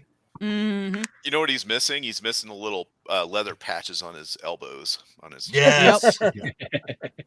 Yep. I James think Cole, when he everybody is hears crazy yellow. in this movie. I including agree. The doctor. I agree. Mm-hmm. I think, And then everyone's Madeline gets crazy there on later this on. Panel. I love when Madeline gets Yeah. goes complete batshit crazy later on. This was the other thing, right? Here's another thing. Like, you would not be anywhere near that thing with a stethoscope. No. Right? Well, not only that, Oh, yeah. they have Am this I right? multi-million-dollar piece of equipment in this crap hole building. Yeah. It almost, It's- is an allusion to later on when we see how they send him through time, Yeah. being Yes. Kind fed of. into thinking a exactly tunnel the like same that. thing. Right. It looks almost identical. Yeah, in this, when he's in here, we see a lot of that overlap. Even back when he was sitting in front of the doctors, it was like when he was sitting in front of the scientists. Yeah. So there's a whole bunch in this mental institution that is back like his home where he Mhm. came from. Yeah. Well, it also like feeds into one of the theories that in actuality he did make this whole thing up, and he is actually in the the mental institution is his actual reality. Like where in the end he finally kind of believes it, and then she leads him out of it. It's one of those like a prevailing theory that he did make a lot of it up. Or it was a big insurance scam. Well, I think it's an insurance to have the rulers of the future world have the world Yes. they want. Yeah. Yes. But then why send him back to try and quote unquote find clues It's- if they it's already like- knew what was going to happen? Well, they knew they sent him back because they had to, because they're probably He's ordered the key. to. They But- they need back to Get to fill it. the timeline. Yeah. Right. I mean, think of the Terminator. Riddle me movies. this. Why did Reese have to go back? Uh. It had to be Reese. Why did it have to be Reese? You know. Because Kyle Reese is John Connor's dad. That's Yes. why. I enjoyed I this met part him as at well. Tokyo Comic Con. Until the Really? fourth movie, Michael and then Biehn? none of Yeah. that really Yep. matters anymore. So And the Space Marines as well. Oh, nice. Vasquez and Oh they're wow, really Okay. cool people. that's cool. Yeah, they're really fun. that's right. I saw that tweet. Yeah. Yeah. Drake. He played Drake. Yeah, I had to help Vasquez get Drake, attacking to we're Tokyo leaving. Station. That was cool. Nice. and Vasquez is the foster mom in Yep. TDD2. Oh yeah, Yeah. they get Yeah, which is crazy. I didn't realize that for fucking until like this year. I had Because no she's idea. not it was the same Hispanic. actress. Yeah, because She's Jewish, right? yeah, I believe Yeah. so. That's really good, Well, James. Oh, sorry. Thank you. Yes. I'm in my own. Now we're checking you out while you're doing your thing. Oh, gee, I'm just like Hey. this, in a you guys. non-sexual way, or maybe slightly sexual, not overly sexual though. Oh, That's, nice. Wait. I hear something in the background. The mother dick? Mother dick. It's not the Roman chicken. Well, It's like, the Roman also, chicken. like, I didn't know they had those chickens out there in Vegas. Yes, So I think they're the everywhere. thing for me is like they specifically sent him back to try and like the whole point is to find the virus in its purest form so they can come up with a cure. cure it in. That's what. Okay, They don't that's wanna what they cure tell it. him. Yeah, what I they think it's tell him. manipulation. Yeah. Right. I That's see. what they They wanna tell him. control it. I actually take it at face value that he's there to do what they told him to do. I do too, because like I think like while he's coming back to the Okay. quote unquote present, like they're updating things on their wall of clues to where like in live time. Okay, this is what the elites are telling him. So in his mind, he's doing a noble thing to try and save humanity. The elites want nothing to do with that. They are going to make sure that the timeline stays correct, and 5 billion people die because I don't think now. Yeah. Because I don't think he could fix it though. I don't know. It's he that never whole could. time travel thing is very confusing. He never could because he planted the concept of the 12 monkeys and set it in motion in men. Right. Someone else might have been who wasn't tied into the past events though. Here's another thing they don't ever explain is so he how just they pull him back? disappears. Right. Yeah. Okay. So is it he's on in a the cell. timer? Is it on a timer, or then- can they do it? I don't like, think on he's a on the timer. timer. I think they recall him. Ding, he's done. I think they have to recall him because towards the end of the movie it talks about his teeth and they needed to know where he was because of the teeth. Right. They pulled track back. him through his teeth implants. Okay. Right. So I guess But they I- figured he was locked in this room and never going to get out, so I might as well get him out of there. Well, he wasn't communicating with them through the voicemails, so they pulled him out. But Matt, so that's one of the things that I get. Well, there's a lot of things that are confusing in the time travel though, because I mean, as soon as he goes back in time, I mean, they're going to get the message. Whatever, right? Because technically he's already been back in time, so they should already have the message. But Right. they already That's know- my see, thought. But they're sending. So that's again, if you go with that, they're sending him back to fulfill his timeline, not because they're not doing anything. So he's there just long enough to plant this 12 monkeys thing. You know, right? Yeah. So, They don't Because want to every time he disappears, it's right after an opportune moment to kind of prove a point that he is from the future. Like it's all just too precise. Yeah. And even when he goes back to World War I, he's there just long enough for that picture to go off. You know. I don't know. Like for me, I feel like his visions are actually the different timelines he remembers because like some of the faces change depending on like his flashbacks. Right. Like in that one, it's Brad Pitt's character Right. that turns around and is the one that is he the one carrying the case, or is he the one He's carrying the case. Yes. Okay. Yeah. all right. The guy And that gets he keeps shot, you hearing- never see who's their Not face. until Right. later. Yeah. Mm-hmm. And he keeps hearing this voice, and you don't know if it's in his head or if it's other. I always assumed it was in his head. Well, even the guy who that voice in his head says he's very arbitrary as well. It's like I could be real, I could be, you know, Yes. in the I could next be in the cell, cell, I could yeah. just be in your head. You know, it's But he always has. But the Yeah, but you- conversation is worthwhile. He's like, because he's like, you need to tell them what they need to hear, Bob. I like this scene because it had that weird like air vent respirator thing on the wall. It's just Mhm. like pumping This thing. air in there. Yeah, so it's like Yeah, rubber. because it's all recycled air Yeah. down there. For those of you who read The Wheel of Time, the way the voice in his head talks to Cole here is much how I would imagine the voice of Lou Theron talks to Ray. yeah. And I just got finished with that series. Very good. Yeah. So So they're The playing other it thing that for him now, but it doesn't make any sense to him. It talks about the army of the 12 monkeys, and Yeah, it's very I don't garbled. know This if is this- spliced together, one word at a time, reconstruction of the voicemail that they were and they're like, monitoring. "Did you leave this, James?" And he's like, "No, I did not." And he doesn't understand it at the time. It doesn't make any sense to him. I love, and here we get some of that amazing, machine Oh, great. work. We have no idea what the fuck Mhm. it does. Beard has that in his bathroom, probably. And the scientists are kind of pissed off because he tells them, he's like, you sent me back to the wrong time. And they're all like, what the fuck? He's like, what did you do with your time? Drugs, women? Like, well, it also no. goes to show this isn't an exact science. Like they were I took it as they were genuinely surprised they sent him in the wrong time. Right. He was supposed to go to 96 and he went to 1990. But if they had intended for him to go to 96 the whole time, how does that play into their plot of them putting him in the timeline to put all these ideas in this dude's head? Well, they would have had to go back before that to do it. I just see them as an allegory for government, and they have no idea what they're doing, and they're just fucking up everything as they go along.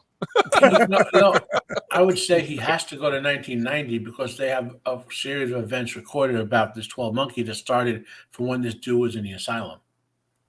No, he doesn't start actually doing anything until a few years later. Like whenever he shows them the notepad, he's like, "Oh, that's right, I'm a few years too late," because they don't start becoming active till 96. Coins Jr. says he got the idea from 12 monkeys from 1990.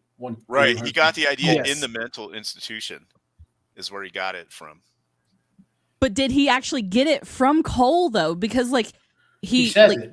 Yes, he says so. He says, he does. He says a lot of things though, so you can't take what he says at face value because he's fucking nuts. Well, the other thing, and also like the monkeys were kind of like it was on TV, so like he could have, I don't know.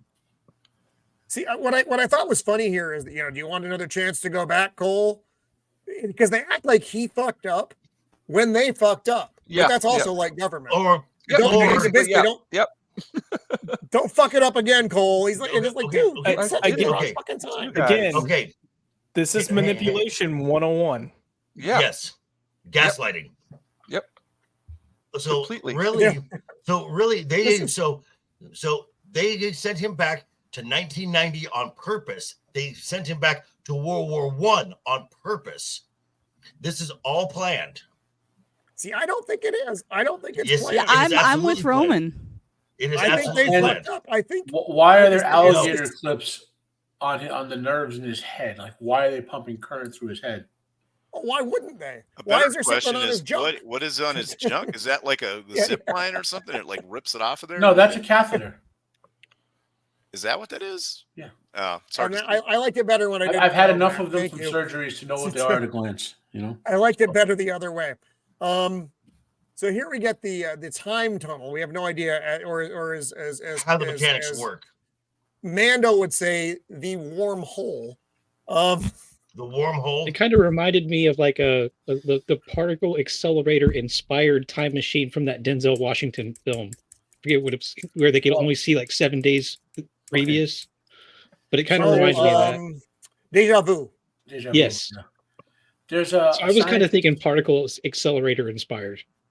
So there's a scientist named Paul Dirac who came up with a concept of time travel that was in some pretty interesting sci-fi. I'm not going to go crazy about this, but the idea is, and this is real physics, that when subatomic particles arise, they come from an energy state that they always return to, right?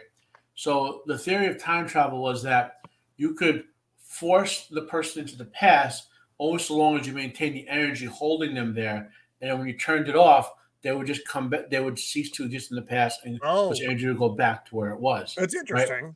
So that's what this kind of reminded me of, like when I was thinking about that. If I could ever find, it was a really great short story or novel that was in. But anyway, that's my point. So, and if you ever get a chance to listen to his interviews, they're great. Yeah, I've heard of him. I've heard of Dirac. Oh no, I was speaking to everybody in general. Yeah. So I wonder when he comes back, because they have to put him in the little tubey thingy and squeeze him like toothpaste and to put him into the time tube. When he comes back, I wonder where he materializes. Back in the time tube, back to where he was? Maybe in that tube, and they just pull him out of there. Where they want like if it's a direct time travel, he would just reappear where the energy pushed him out of. So now we're back in World War I, which everybody, we all recognize immediately. He has no fucking idea where he is. And he's naked on a battlefield, which makes wire I think, that makes sense though. That's it's although if only your body can travel, this brings up other kind of oddball stuff. what if you have fillings? What if you have, like a screw in your joint, in your hip or something? You have metal parts in your body. What would happen to that? It's Terminator rules. You have to be surrounded by flesh. But all right. Well, I don't know. Right? I know it's weird. No, but but if he has to travel naked because clothes won't go, then what about if he had other in his body? He had braces when he was a kid, or he's being sent naked because they want to make it worse for him.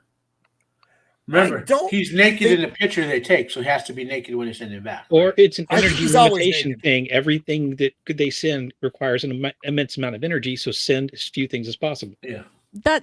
I agree there. Like, that's or it's all part of the plan. But here's the other thing: if these guys are all wearing masks, maybe it's just as a promotion. it's World War I. World War I. Yeah, that's what I'm saying. He's totally screwed.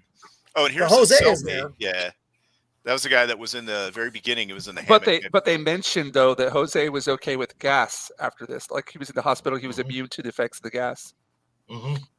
Yeah, just on that point. So I get shot in the leg. Yeah. So I don't know what happens there. So he obviously shifts between timelines. He goes from 1917, whatever, to 1996. We don't really see, you know what though? I don't care. That's one of the nice things is they just kind of throw the thing out there and let you come. That's why we're able to have such conversations about the subjectivity of the film, is because they don't feel the need, and I like that. They don't try to fucking explain every goddamn nuance to you. And I appreciate that as a movie watcher. I like that we can have these open conversations because we have no fucking idea. These are the theories that we have. Yeah, Terry Gilliam never explains. He just shows. It's great. It's a lot more fun for the viewer this way, as opposed to, well, this is how it works. Dicka. It's just kind of there. It happened. You know as much about it as the people participating. We know as much as Bruce Willis does, or as much as Madeline Stowe. We know as much as the characters do. We have as much understanding of their worlds as they do, which isn't very much. It's basically what you can see is reality. We don't need to know about metachlorians or anything. So now we're in the proper year. Still Baltimore, still a shithole. And Catherine Rayleigh is giving a speech on. I was 4 years old. Shut up, Mando. The Cassandra is it the Cassandra syndrome, something like that? Yes. Because she's talking about people from the past who have appeared about dire messages of plagues and disease, and I love this guy. We get a look at this guy right now, and we're like, okay, whatever. And then later on in the movie, we see him in Baltimore. Or Philadelphia, right? Right. They're saying this guy just appeared out of nowhere and started saying in 600 years there would be a plague that wiped out humanity. Yes. And this is back in the middle in during the Black Plague, or right around that time. And then so he's a time traveler then. And then she talks about a guy in World War One. Gee, Jose, that guy. Who had the same messages. He didn't speak any French, but spoke fluent English with an odd accent. All this stuff. And then we get this great view of the audience. We see the Riddler, a bunch of random people. The Riddler. And then this motherfucker. The Riddler is probably a time traveler too. Isn't that the guy from Last Mohicans?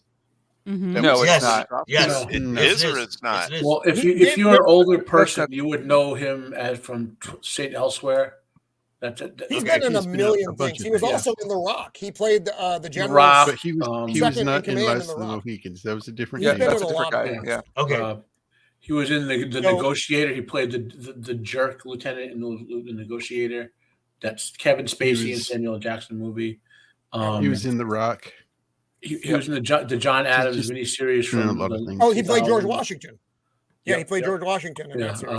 That's a great series, by the way. If you've never seen it, I can watch it. So Multiple here she's Stephen talking about Kings, you know, what so. the Cassandra, what is it, Cassandra complex or whatever the fuck it is. Basically, you know what the future is, but you have no ability to stop it or fix it. Which is one of those things about time travel that they talk about in this. It's that's why it's such a mind fuck. You can't change the past because it's already happened.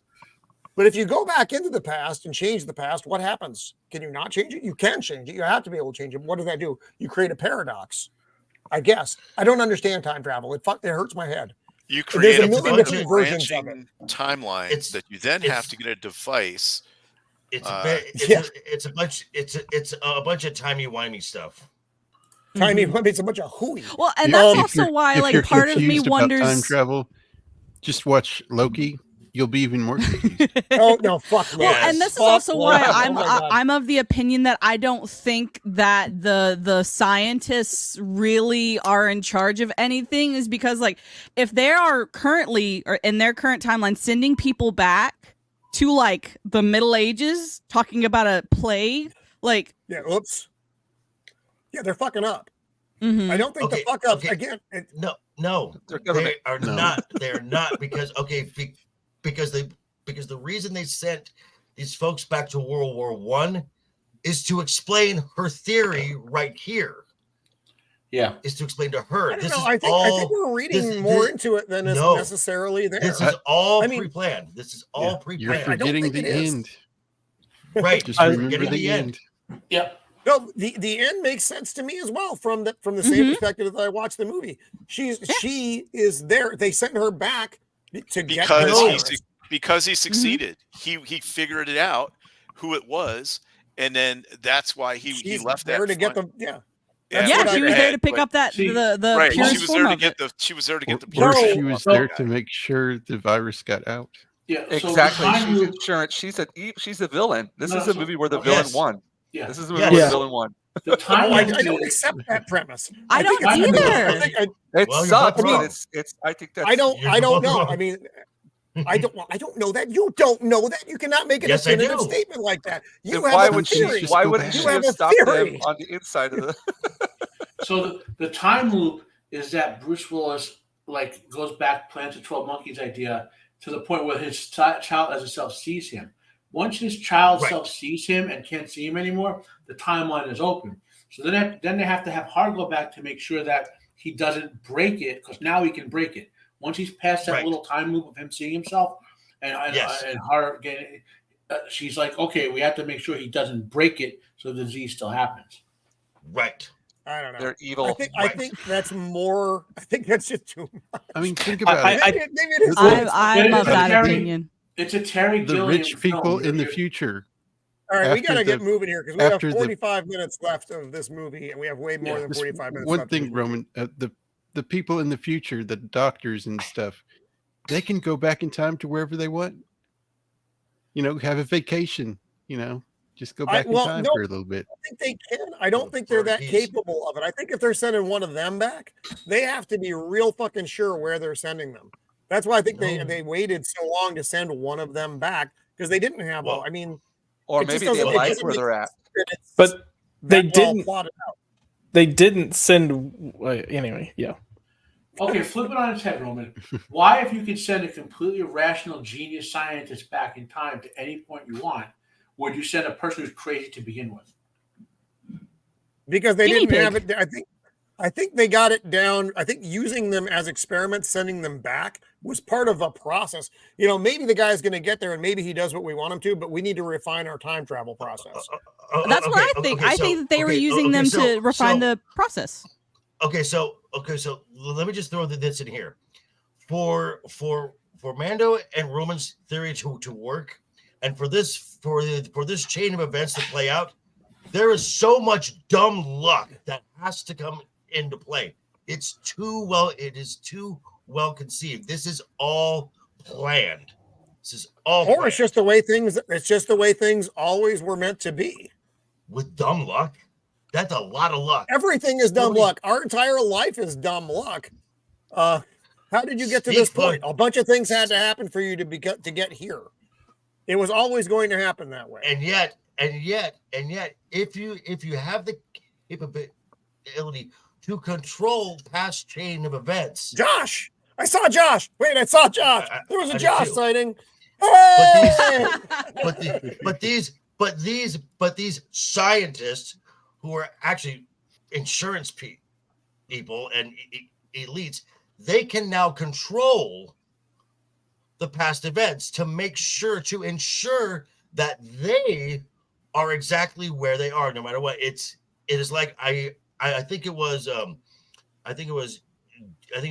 Ginger or it was Matt who said once he saw his past self, there's a gap in the timeline now. Yeah, they have to ensure that gap is always fixed, no matter what.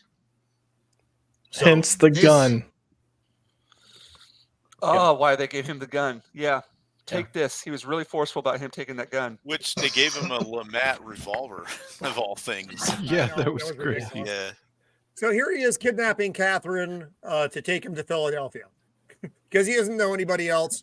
Basically, is why he's doing this. One thing that the movie does, they allude to, but they don't really show or tell, is a bunch of time jumps. Like he's so dirty and so he might have been on the street for weeks, and until we have no idea. He went back, and then he finds her. Yes. And there are periods of time where there are people that are running around that you don't really know how long they've actually been there. Like they didn't just show up. So, so that plays into it too. So you have to always keep that in mind that these aren't like days apart or hours apart. Sometimes they're weeks or months later. Yeah, he apologized to her about being so smelly as well. He's like, I'm sorry I smell so much. Yeah, I've been sleeping on the street. Yeah. I'm sure I don't smell good. Yeah. And he gets excited here because she has a radio in the car and he wants to hear music. He remembers music, but they don't have it in the in 2035, I guess. Well, why would you let the peons listen to music? Well, we'll ask ourselves that question in probably about 4 years. Yeah. So he gets all weepy eyed too because I think this is it's either A Wonderful World or Blueberry Hill. They play both of those songs while the radio's on. I think Blueberry Look Hill at that though. And then that face. Yeah, it's A Wonderful World second. Yeah.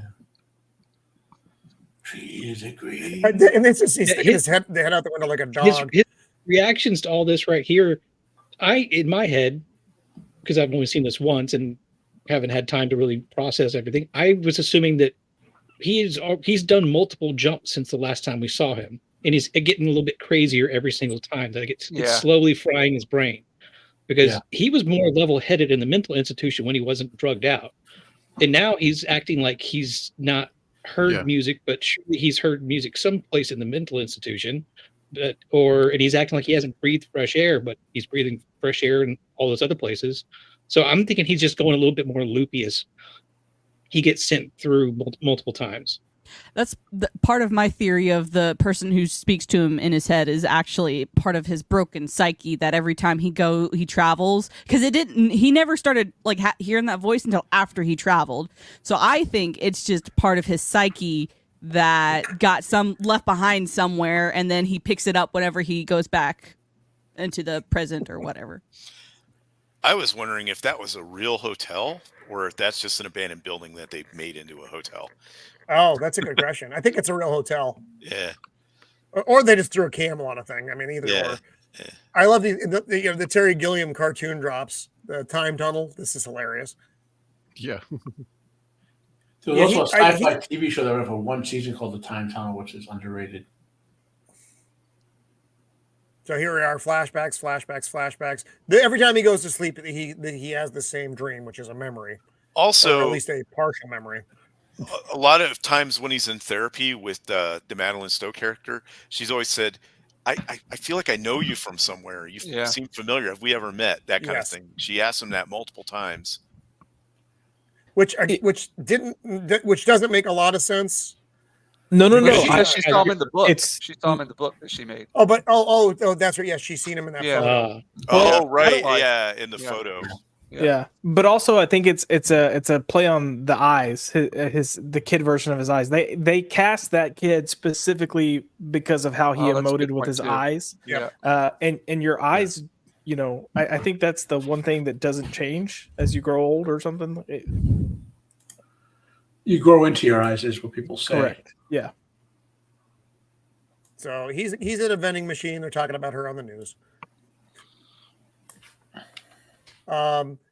So when they get back in, this is kind of fun when they do this transition. It almost feels kind of normalish here, which is a little bit weird. It's almost like a buddy cop film at this point. They're riding. He's got all his notes there. Because he must have been there for a little bit because he's accumulated a fair amount of stuff. I don't really have a good shot of it, but he's got a whole book full of notes and papers and just shit. And he trying to put together take where that he's back supposed to with. be going. Yeah, he can't take that back with him. So obviously, that shows that. Right. Yeah. And a news story comes out about this kid who's stuck in a well. And he's like, yeah, don't cry, wolf. He's like, what are you talking about? And here we see the guy. This is great. This is the guy from the drawing from the Black Plague era. Right. I mean, that's just, I love that they did this.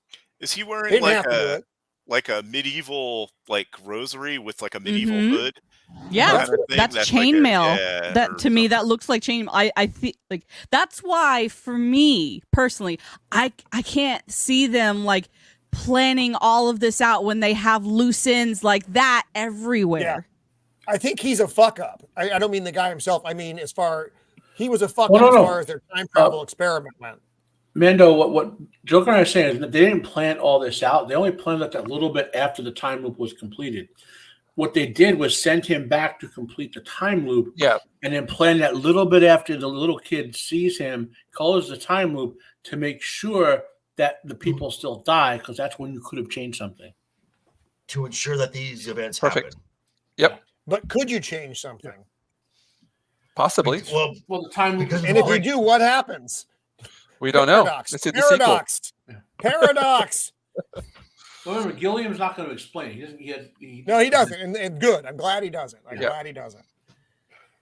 So he sees where they did the spray painting of the 12 monkeys. He gets so excited. He jumps out of the car and leaves her in the car. She could have taken off there at any moment, but he got just too overwhelmed with this. Speaks a lot to her seeing as well. Like the fact that she stays there, her curiosity. Yeah. Yes. She thinks about leaving. She's going to leave. Yeah. And then she's like, fuck, I got to look. And then they see this. And they track you through your teeth, Bob, but I fooled them. and she's making this face while he's talking. You can tell he reeks because Madeline Stowe does a good job with her expressions to show that he's a stinky. But I fooled him. Given Terry Gilliam, that guy probably did reek. So he drags her in here because this is where the paint trail goes. It's like, fuck this, though. This almost looks like something out of Escape from New York. Yes, I was thinking the exact same thing. Escape from New York. Yep. I feel like I've seen this theater in other things. Yeah, big abandoned theater. The theater in that Highlander 2. The Chuck Norris film, The Hero, and The Terror. That looks like that theater too. Things go awry. Two of the denizens of the theater attack them. Bruce Willis is just fucking relentless. A nice groin shot here. Then he smashes his head. The other guy snaps his neck. And then he gets a gun. He finally gets a gun. Because he didn't. Yeah, I like how she calls him out. You never had a gun. I do now. But I do now. Great line. And then this guy, he's like, you're one of us. You're one of us. Yeah. Yes, Zim. It looks like Baltimore all the fucking time. Yes, this is very reminiscent of modern times. You're one of us. This is where he gives the line, and he recognizes the pig head from when he's in the present. The slideshow that they showed him in the future. From where they planted the seed of this is where you need to go to talk about the 12 monkeys. So now here we are. Jeffrey's minions, or at least ex-minions. he planned all this shit. He started getting too extreme for them, and then he decided he was going to join his father, a famous virologist. Mm-hmm. And so they get the Rolodex, they get the address, and that's where they end up going. That's just a nutshell version of it. And that's his father. And you remember seeing that picture earlier in the movie. That was in the present where they had all their shit taped to the wall, so to speak.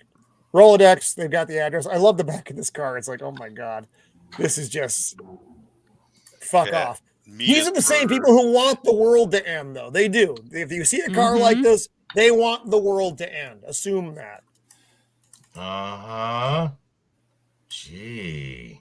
So now they're on their way. Ew. He still looks like he smells very bad. Oh, and she's like, "What the fuck's up with your leg?" He's like, "I got shot. Some war or something. You wouldn't believe me anyway." And they're talking about the kid in the well again. And this is where I think he just kind of lets go. He's like, "Oh, it's nothing. It's a prank. He's hiding in a barn." Right. Yeah. And then she goes to get supplies for medical supplies. Okay, so she's a psychiatrist, which that's a medical doctor, but I don't think triage falls under psychiatry. I think she probably would have had to have taken a biology or anatomy class or something to do basic. Or a psychiatrist, to get their certification, they have to function as a medical doctor and do the full, they have to do rotations like the other residents do, ER, psych. So I work in that setting, so that's why I just know this stuff. Okay. Yeah. So she pulls by the time they're functioning as psychiatrists years later, if you ask them to stitch you up, you're asking for some pain. But you smell so nice. And this is where you don't really know what's happening here. You think, when you see this, when I saw this the first time, I'm like, oh fuck, he's actually cracking. Well, then you think that and then you hear on the news, and you're like, oh my God, he killed her. Yeah, because they have a story about they find a mutilated body that could be Dr. Catherine Rayleigh. And these guys are funny because they're talking about the kid in the well. You're like, you're not going to believe this bullshit. They're going to put a monkey with a camera on its head and a fucking roast beef sandwich down that hole. Oh, the monkey's going to eat the roast beef. And it's just the background dialogue is just hilarious. So this, I was thinking that maybe this is technically the foreshadowing of the government is sending him down as the monkey into the timeline, and instead of searching for the answers, he chose to eat the sandwich, like metaphorically. Oh, that's a nice little metaphor. Nice metaphorical sandwich. That's Mando. Look at you. You're all crazy. I don't give you enough credit sometimes, man. No. And now we get Christopher Plummer, a very British actor doing a very bad Southern accent. I forgive him. And he's basically just kind of going on and on. It doesn't really matter what he's saying. Jeffrey's here. We're getting Jeffrey 6 years later. He's asleep. He's getting woken up by the security guys because he's got somebody showed up. He's like, normally I would just throw the guy out of here, but given the unique friends that you have visit, we held on to him. Right? He's like, it's one of your friends from the loony bin that's come to see you, man.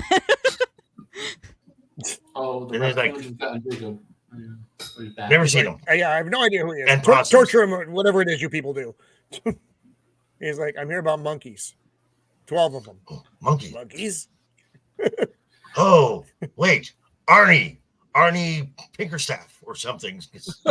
Pettibone, which is a weird name to pull out of your ass. I think he was going for Pennyworth or something. Pennyworth. I told you to drop in, but it's black tie. And this is where the mind fuck comes in here. The breakout.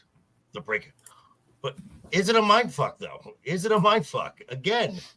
Yeah, you were telling me about it. Wouldn't it be great if a virus wiped out all the people? I told you my dad was a virologist, and you're like, he's like, no, you're just trying to confuse me. Which you confused all of us at that point. But because back in the asylum, this is when Bruce was talking about the 12 monkeys. This was the seed that Matt talked about. This is him planting the seed, and now he's just throwing more water on that plant. The kitchen staff doesn't give a fuck. He's on the run.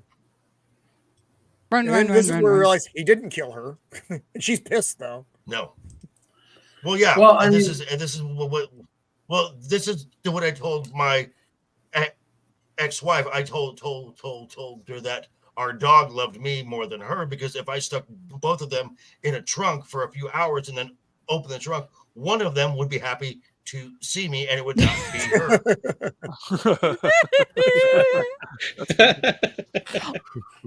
Also, do you guys know what the movie was referencing with the kid in the well? Like, it's a callback to Baby Jessica in '89. Yeah, well, not just Baby Jessica. There was a bunch of those kids in the wells. Yeah, there's kids were always falling in the wells back in the '80s. I don't know why that was. Yeah. It's always a Yeah, kid. it's before they had TikTok, so they had to do something to get attention. Well, there was a massive people looking around to fill in wells and backyards and stuff after that. Like not so much well. I guess you would say wells because well pipes, but after all this 90 with Baby Jessica, and there was a kid. Was Baby Jessica Texas or California? Texas. Texas. There was a kid in California who they had to invent new equipment for. Oh Lord. There's all sorts of, so there was a rush nationwide of insurance people saying, inspect your property. If there are these holes in the ground, you must fill them in, type of thing. And wasn't there also one of these cases that actually was a hoax the entire time? Last probably. big hoax I remember, statistically, I would think probably was the Balloon Boy from Colorado. Oh, fuck Balloon Boy! I remember Balloon Boy, but that was way after this. Balloon Boy was after this. I mean, the 1990s was when the Japanese movie Ringu, The Ring, about the monster in the well came out. It was popping up in horror movies, So at this point, he's on with her about how he wishes that he was actually crazy, and how all of this. I would love to be crazy, and that this is all in my head. He's like, I could just live here. I've got water. I've got air. And then he starts splashing around. She looks away to try to get the attention of the guys, and she comes back, and you hear the puddling stop. What was cool is there were still ripples in the water where he was standing. Yeah. Mm-hmm. He's just suddenly just boom, gone. Boom. Gone. And he Kaiser surveyed that. Yeah. Hey, it's Detective Stabler. Yeah. I just wanted to point out too that Brad Pitt's lines earlier on in the insane asylum saying it's natural for people to want to escape was clearly foreshadowing for what we were going to see with Bruce Willis as he went through this film. Mm-hmm. Where the mentality he had in that stream there was him just wanting to escape, and that was natural. Like his reality to come to this reality. Right. For those of you at home, kids, those are antennas on top of this TV. Yes. That's how you used to receive your television. Yeah, back in the day. And they're actually playing her news story right now that she got returned.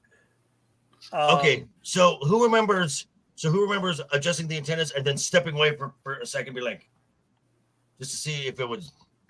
Oh, yeah. Because it's coming through you too. While you held it, you had a perfect signal, and when you let go to sit down, it would mess up again. Right? Yeah. And here's where she sees that the boy was hiding in a barn, just like he said. Mm-hmm. And this is where I think this is where, for her, it starts to. It's a turning point. He's not. He's not nuts, or at least he's telling some form of the truth. I mean, if you also just realize someone just vanished, and as much as you tried to convince yourself they didn't just vanish, but they just vanished, that's the game changer. Yes.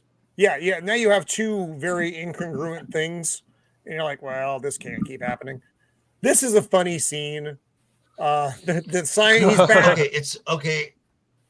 It's funny because they're still gaslighting him. Mm-hmm. I don't think they are though. I don't think they are. Yes, they are. They are. They are Joker's absolutely gaslighting him because they still need to send him back to complete the timeline. And if his mission is complete, then why the heck would they send it back again? You know.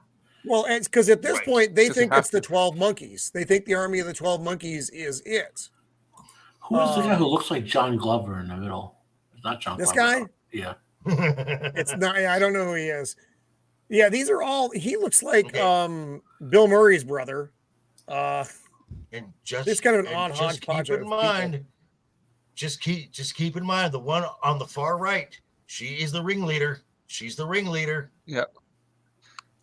Yes. The woman. It's always the woman. I know. So what a progressive movie. So he's convinced himself he's crazy now and that they don't exist. I am insane and you are my insanity. And they get kind of pissed at him for this. They give him a pardon. He's got his pardon now. But he's still acting up because Sure they do. Because he's all fucking crazy. So wait a minute. Go back. In the future they still have like Black Panthers or something. Is that what he was selling? Right. That guy right security there. guy. Yeah. Yeah. They still got the Black Panther party in the dilapidated future. I like Terry Gilliam. Just puts anything in there. You know? It is a hodgepodge. I love the sheets. The sheets I think are hilarious. That blanket is great. And they get pissed, so they drug him, knock him out, and go ahead. No, I was saying they're bear sheets. Bears are awesome. So there you go. So this is where she's trying to explain to Frank, to the Riddler, that what happened. He's basically telling her, you're trying to fill in blanks to make it fit with what you want it to be. She's like, fuck off, Frank. I'm not going to date you. And then he gets the voice again. Oh, you really fucked up, Bob. He's like, you need to tell them what they need to go so you can go back to her. You got it right. Because what, you guys don't hear that voice? I hear that all the time. Because his job is not done yet. So do you think the voice inside his head is one of them? Yes. No, I think he's nuts. Yes. I think he's cracked. Nope. And now she's getting the phone call about the bullet being an antique. She's like, this is like from before 1920. She's like, oh fuck, and that's where it clicks for her about the picture. And then she sees the picture, which is proof that they intentionally sent him to World War I.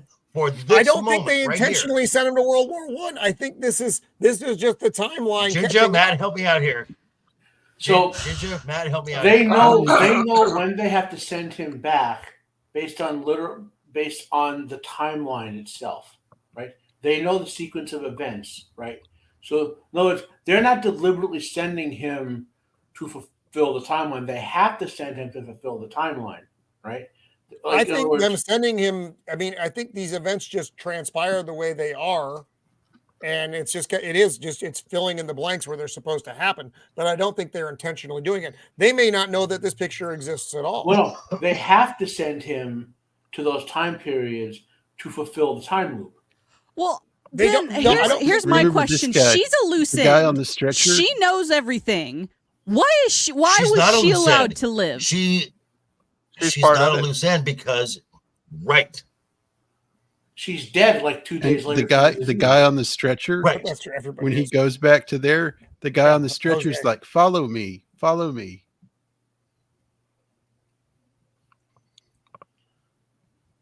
You hear me? Here's the fucking ball that doesn't. Yeah, we heard you. It's just we're just trying to take all that in because we're trying to compute it all. Because here's the thing: talking about randomness. I mean, how would they ensure that photo got taken? They know the photo got taken because they're from the future. Right.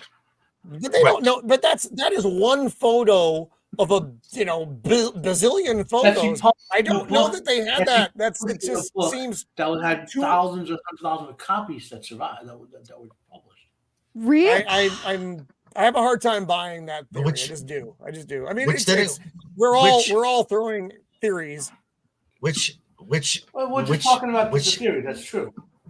Oh, I got to move this Which along. again- We got about 20 minutes left, and I got to pull the plug. Which is why this All is such a cool movie. All right. Sorry, just throw that in there. Okay, this is Catherine's calling the actual virologist, but then we notice this little fucking helper buddy here is the guy from her meeting, and then we see him because we only see the back. Right. And this is where it kind of is like, oh, that's that dude. The book sign. Yeah. Right. Yeah, talking about, because he was talking about, the planet's overpopulated, nuclear energy, blah, blah, blah. He's a fucking piece of shit. I hate this guy. Yeah. This guy is everything in the modern world that I don't like, all in one person. And he wants to end the world. I mean, that's what his game plan is. No, that's what all they of them would want do to to- us if they could. They want to. They end the want to world. end it. He Yes. He is a tool for them. Yes. They want to make sure. So they're letting Yes. So they're letting James go back again, Yes. and they're making him memorize the path of the virus. Mm-hmm. Why? And then he rattles it off. Yeah. Yep. Have you seen this? No. And she's back there painting it right now. Mm-hmm. Here, Jeffrey has gone back to the army of the 12 monkeys. It's the dude again. Hey, they're watching you over there, taking pictures. The police, yes. And Brad Pitt's is going over the plan, and again, the way his speech pattern is just fucking great in this. Yes. This is such a not Brad Pitt role that Brad Pitt plays so well. Yep. I If- think anybody who's- it is a Brad Pitt role. Back when he was younger, he played a lot. Then he played weird parts. He didn't play the hero roles. This is before hero. Yeah, the Brad Pitt dashing. role. Right. This is weird Brad Pitt. They kind of brought I that love part out of him again in Bullet Train. I don't know. Did you guys see that? It was okay. I did. It was okay. Yeah, I but like he was Bullet very Train. quirky. His character, which was good to see. Oh man, Ginger James, that is so again. good, dude. I Bringing really the talent. Oh, sorry, I didn't know you guys had to blow me up. I'm looking at the picture. I'm sorry. no, don't worry about us.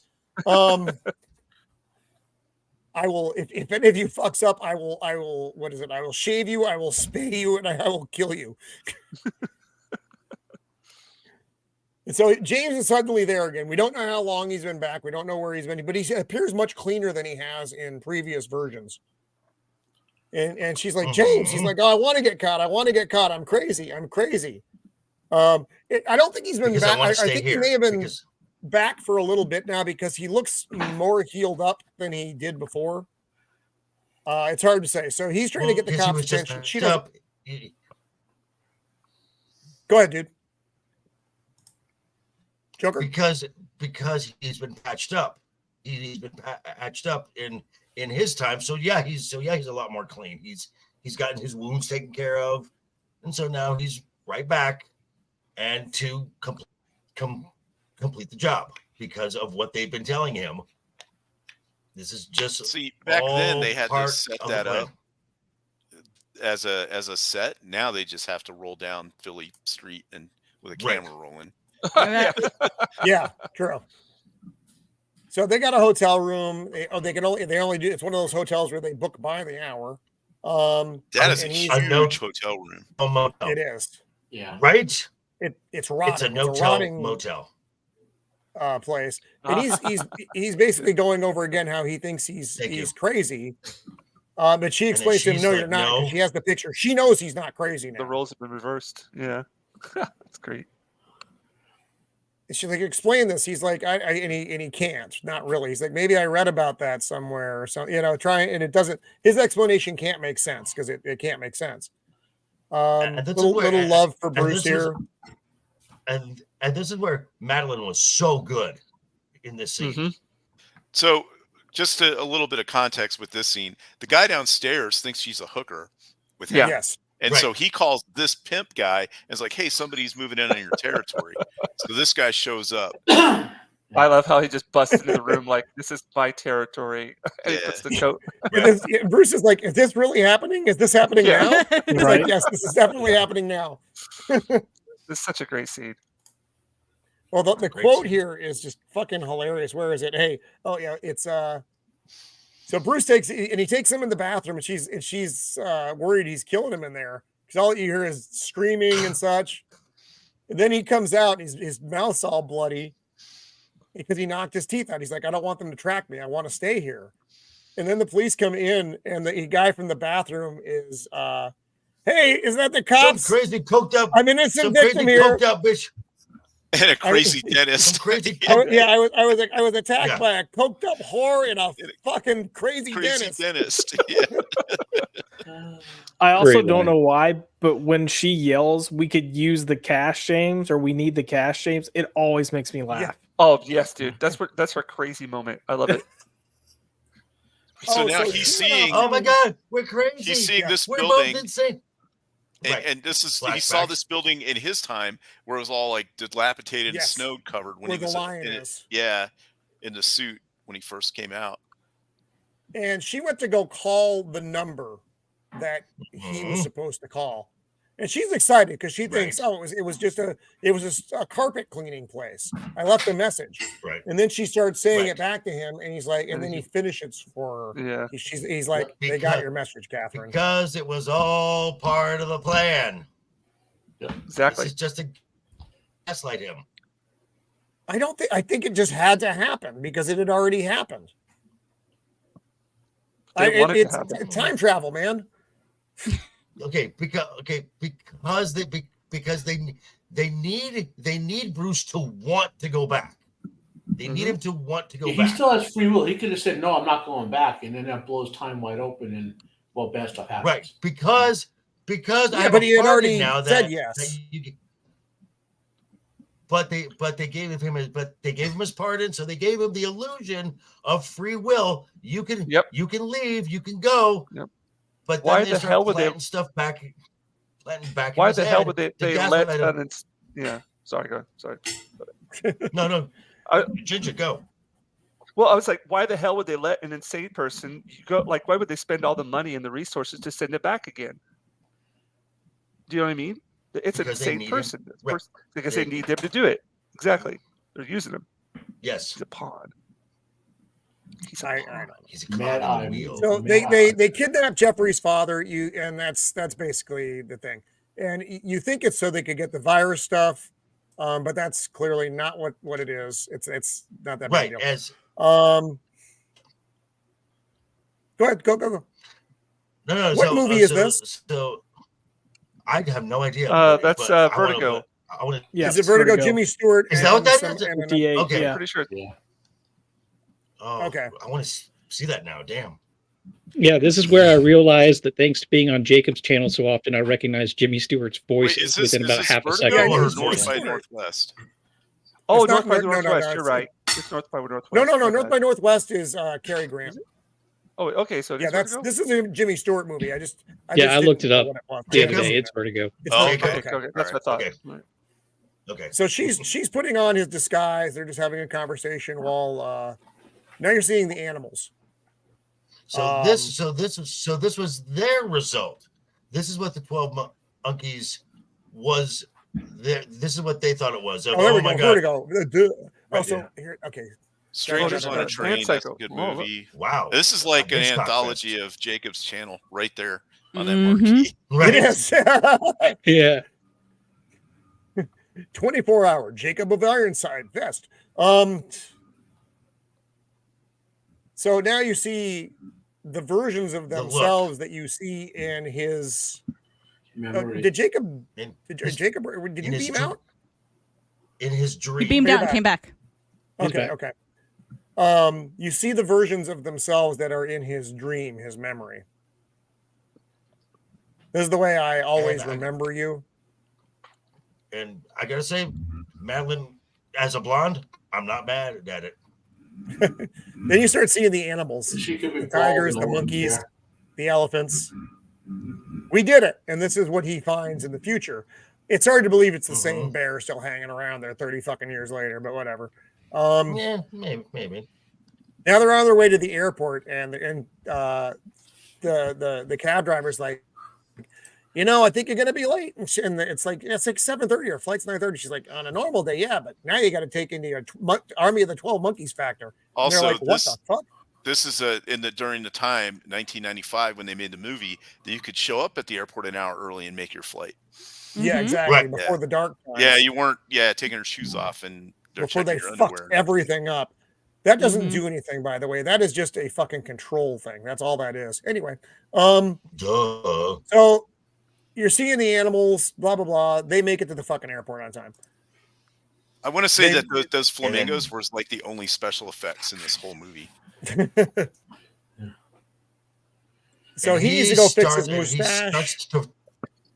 Right, because also right now he's starting to freak out a little bit because this is now his dream. It's everything is coming together. The loop is completing. Americas.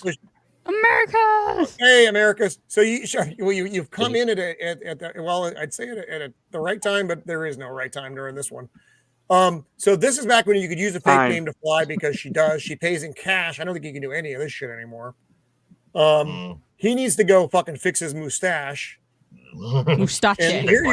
And you recognize this from the memory. It's the case. This dude wears some weird clothes. So he's now calling the machine saying, "Hey, you got it wrong. It wasn't the Army of the 12 Monkeys. It was something stupid. It's that you're looking for someone else. I'm not coming back. Fuck off." Or so. And now, Go on, Shield.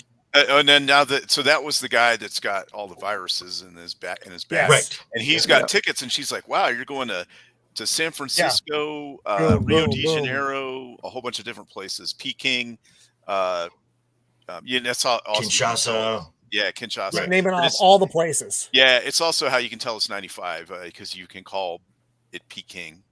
Apparently, that you can't. Right. Wait, what's it called now? And they see the timestamp on the voicemail. We're there. Send the woman back. So he hears the voice again, and it's funny. It's not this kid's some poor guy in the shitter. You really fucked up this time, Bob. It's like, leave me alone. I'm not coming back. Do you understand me? Hey, you do whatever you want to, man. You do you, man. Poor guy. Then he runs into Jose coming out of the shitter. You can still be a hero. He's like, what the fuck was that phone call, Cole? Hey, this is Cole. Maybe you are just a carpet cleaning place. What the fuck was that, man? They're really pissed. And then he gives him the gun, and this is where he's like, this isn't about the virus at all. This is about doing what you're fucking told. More tigers. Jose doesn't blend well. He's a rough looking dude, but the future was rough, or the present. And he does say, if you don't do what you're told, I'm supposed to kill the girl. And there's young Cole. Manipulation 101 right there. Yeah. And there's hottest on that one. So yes, this is where she makes the connection about who's who. Right, she sees the doctor dude's picture in the corner, and that was kind of a lot of. To me, that was some random shit that had to work out. She had to see the guy, then she had to see the USA Today. Because so now the reason Cole says, I'm going to shoot. If you don't shoot her, I will. It's to divert from this guy because Madeline will see this and then will say, that's him. You need to kill him. But he is so worried about them trying to kill her. His attention is to divert. Yeah. Here's this dude. I don't know if this guy is here or not. No, because right. I didn't think he was. But then Jose says, "You see, man, I don't have I don't have a choice." It's like Jose sees him too. Yeah. So that's why I wasn't sure if he was there or not. Right. This is one of the guards from the future prison. Right. Yeah. It's one of you causing trouble again, Cole. So now looking for him, she knows who it is, and this part fucking. The guy makes him break out. Okay, and no one. Okay, this is no one would open a live culture thing. No one would do that. Okay. Yeah. Now. Then I could see these morons doing it. And this is where the virus was released in Philadelphia, right here. You got patient 0 there. So I guess it must have been pretty. So yeah, he gets it, but like Cole obviously doesn't get it. Cole's in the airport too. But I guess if this guy breathed it in, he's patient 0, so he spreads it from there. It's not all over the airport yet. No. I guess you had to be Well, there are right going to there be to people get who's it. naturally immune to it. I like the music Well, at that's this true. point too. Mhm. Yeah, it was very. Right. Yeah, I thought okay. Cole was one of the. Well, if he was naturally immune, why would he need that suit? Well, I guess so. He. Well, they wouldn't bring don't. it They back don't into necessarily the know thing, he's yeah. naturally immune either, though. You know, they have no idea. It's just protocols. Everybody out. This lady, you calling me a moron? I'm calling you a fucking moron. See, look, you can't even tell. Yeah, no wonder. He's like, that's not necessary, sir. Oh no, it is. Because Kerfuffle, in 2 kerfuffle. days. And here it is. This part, I love it because there's like an alarm starts going off, not in the airport, but in the soundtrack. That this is signaling you feel the timer coming to a close for these events. And everything runs in slow motion. It's just really, I love that the closing of the circle at this point. I thought it was fantastic. You see everything in real time with quotes around it. Boom. And his mustache I is love how his flapping mustache is haphazardly in the air. Yeah, his mustache is out of regulation. He's just running. The blood's gushing out of Cole. And mission complete. Yes, it is. And now his we job get is the done. we get the eye contact here. She's looking for him because she knows he's there. As a kid, right? Because he as told a her. kid, because he told her, and she sees him and she sees the eyes, and she gets like this. It's almost a smile, but it's sadness at the same time because she knows everything. She knows everything that Cole told her is going to come to pass at this point. Yep. Oh, there's Jacob. Poor Jacob. He got taken out by the raccoons again. Yeah. Oh, again. Well, I know we're up against the clock, but real quick, blonde or brunette, which is better? Both. Yeah, good answer. That's the right answer. That is the right answer. Okay, no left us. The correct answer is skirt when she was at The correct answer is metal and Stowe. That's it. Oh, see, and yes, I'm in insurance. There it is, right there. There it is. So my first thought was, is this? I don't take right that there? line the But I was same way like, you do. There's no I way don't she'd either. be ancient by the time it was the future. So she obviously came back in time. Right. Yeah, that's Because this that is one much of the for sure. scientists. Yeah. Yep. Plus, Yeah, I she's don't take the listed in the insurance credits line the as same way. I take the Yeah, insurance line as meaning she's there to get the virus and take it home and fucking. Although I don't know how she's supposed to take it there home. if he didn't make it on the plane because she knows where he has to go to pick up the case and go to do his itinerary. Yep.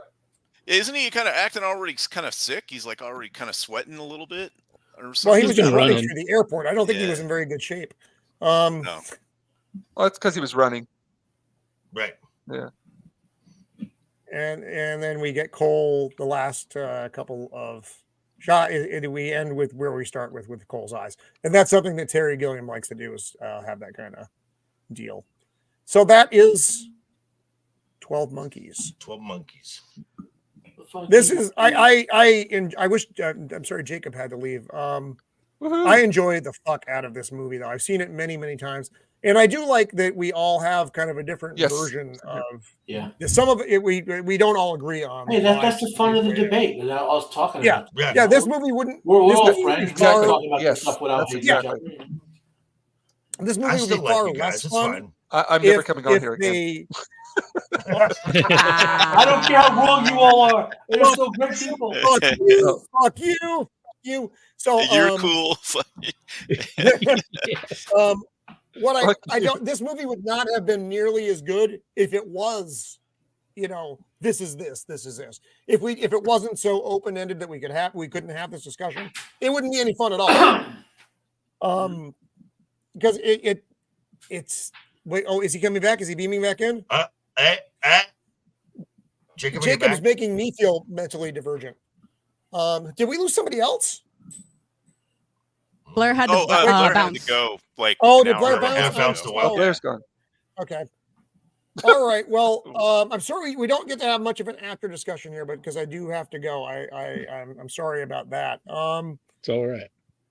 But that's a Jacob. fun. Again, if you haven't seen this movie, you can still watch it even with everything that we fucking covered tonight, which was all of it. You're gonna watch it and you're gonna come away with your own version of this in your head as to what you think happens in this movie. You will agree with me, Matt, and Ginger. That's the right one. Yes, that's correct. Whoa. First of all, and if you don't, we'll be selling 12 monkeys after you. All right, and Josh as well. Okay, fine. Bring it on. Josh just makes shit up. You can't trust him. We'll send Mad Eye Brad Pitt to your house and direct me to convince you otherwise. Yes. No, Americans, there's no pillow talk, sadly. No pillow talk tonight. I'm sorry. I got to wrap this up, guys. I am sorry about that. Like I said, just too much. It's a long movie. We had a lot we had to cover out the gate. So again, watch this movie. Even if you have never seen it, but you watch the stream and you're like, spoilers, fuck off. Watch the movie anyway, because I guarantee you're going to be like, well, I don't agree with that. I do agree with this. Or you're like, fuck, I have no idea what the fuck I just watched, which is most of us the first time we saw this movie. So let's go. I'm going to say thank you very much to our panel, and minus Jacob and Blair. Always wonderful to have them on. Sorry about having to jump out, you guys, but it is what it is. You'll be back here. Always come back. They always come back. And to the chat, always, again, you guys always bring so much to this show. And I very much appreciate all of you. So let's go around real quick. You get like a 30 seconds or less on our exit. So Shieldball, what do you got? All right. Hey, thanks for having me on. Thanks to the chat. I will not be on Jacob's channel next Tuesday because I'm going to be having an appointment and stuff I got to do. And I will be on the free range next Thursday on this channel. That's what I got going on. Thanks, everybody. Right on. Mando. I am not sure what I'm doing tomorrow, but this Saturday I will be playing some Dungeons and Dragons with my friend Nadia and a few other people on the Inside All Day podcast. It's going to be fun. Cool. I'm playing a World War I artificer German. So yeah, it's going to be great. It's fun. Okay, right on. Just make sure you at least once say "Shut up, Shadow." At least once during that stream. Absolutely. Poor Shadow. Well, actually, like his character and my character are kind of like that poor kid. Wait, and hold up a picture of Brad Pitt in World War One. There you go. Beard, what do you got coming up, buddy? This Saturday at 9:30 Central. Sorry, I don't know anybody else's time zones. They don't exist to me. After the weekend harder, we've got guests Ryan from Legion Talk and Nerdy Neo. We'll be talking things like the recent comments from Pablo Schreiber from Halo, the Avatar Last Airbender trailer, of course, and a couple other things. And then on Monday, after the weekend again, will be 8:30 Central. We'll be concluding our Lord of the Rings trilogy kind of retrospective with Return of the King. Right on. Great film. Awesome. Just watched it last night at work. It was amazing. Joker, what do you have coming up, buddy?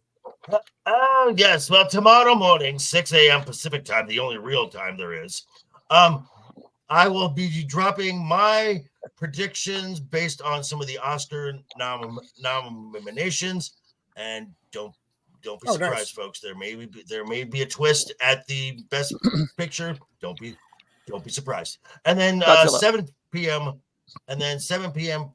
Pacific time will be Legion Talk, Friday Night's Royal Rumble. We will be talking about the quick dismissal of a certain Doctor Who companion who, despite being wanting to be very diverse, just wasn't diverse enough. So no, she was missing at least 4 different qualities.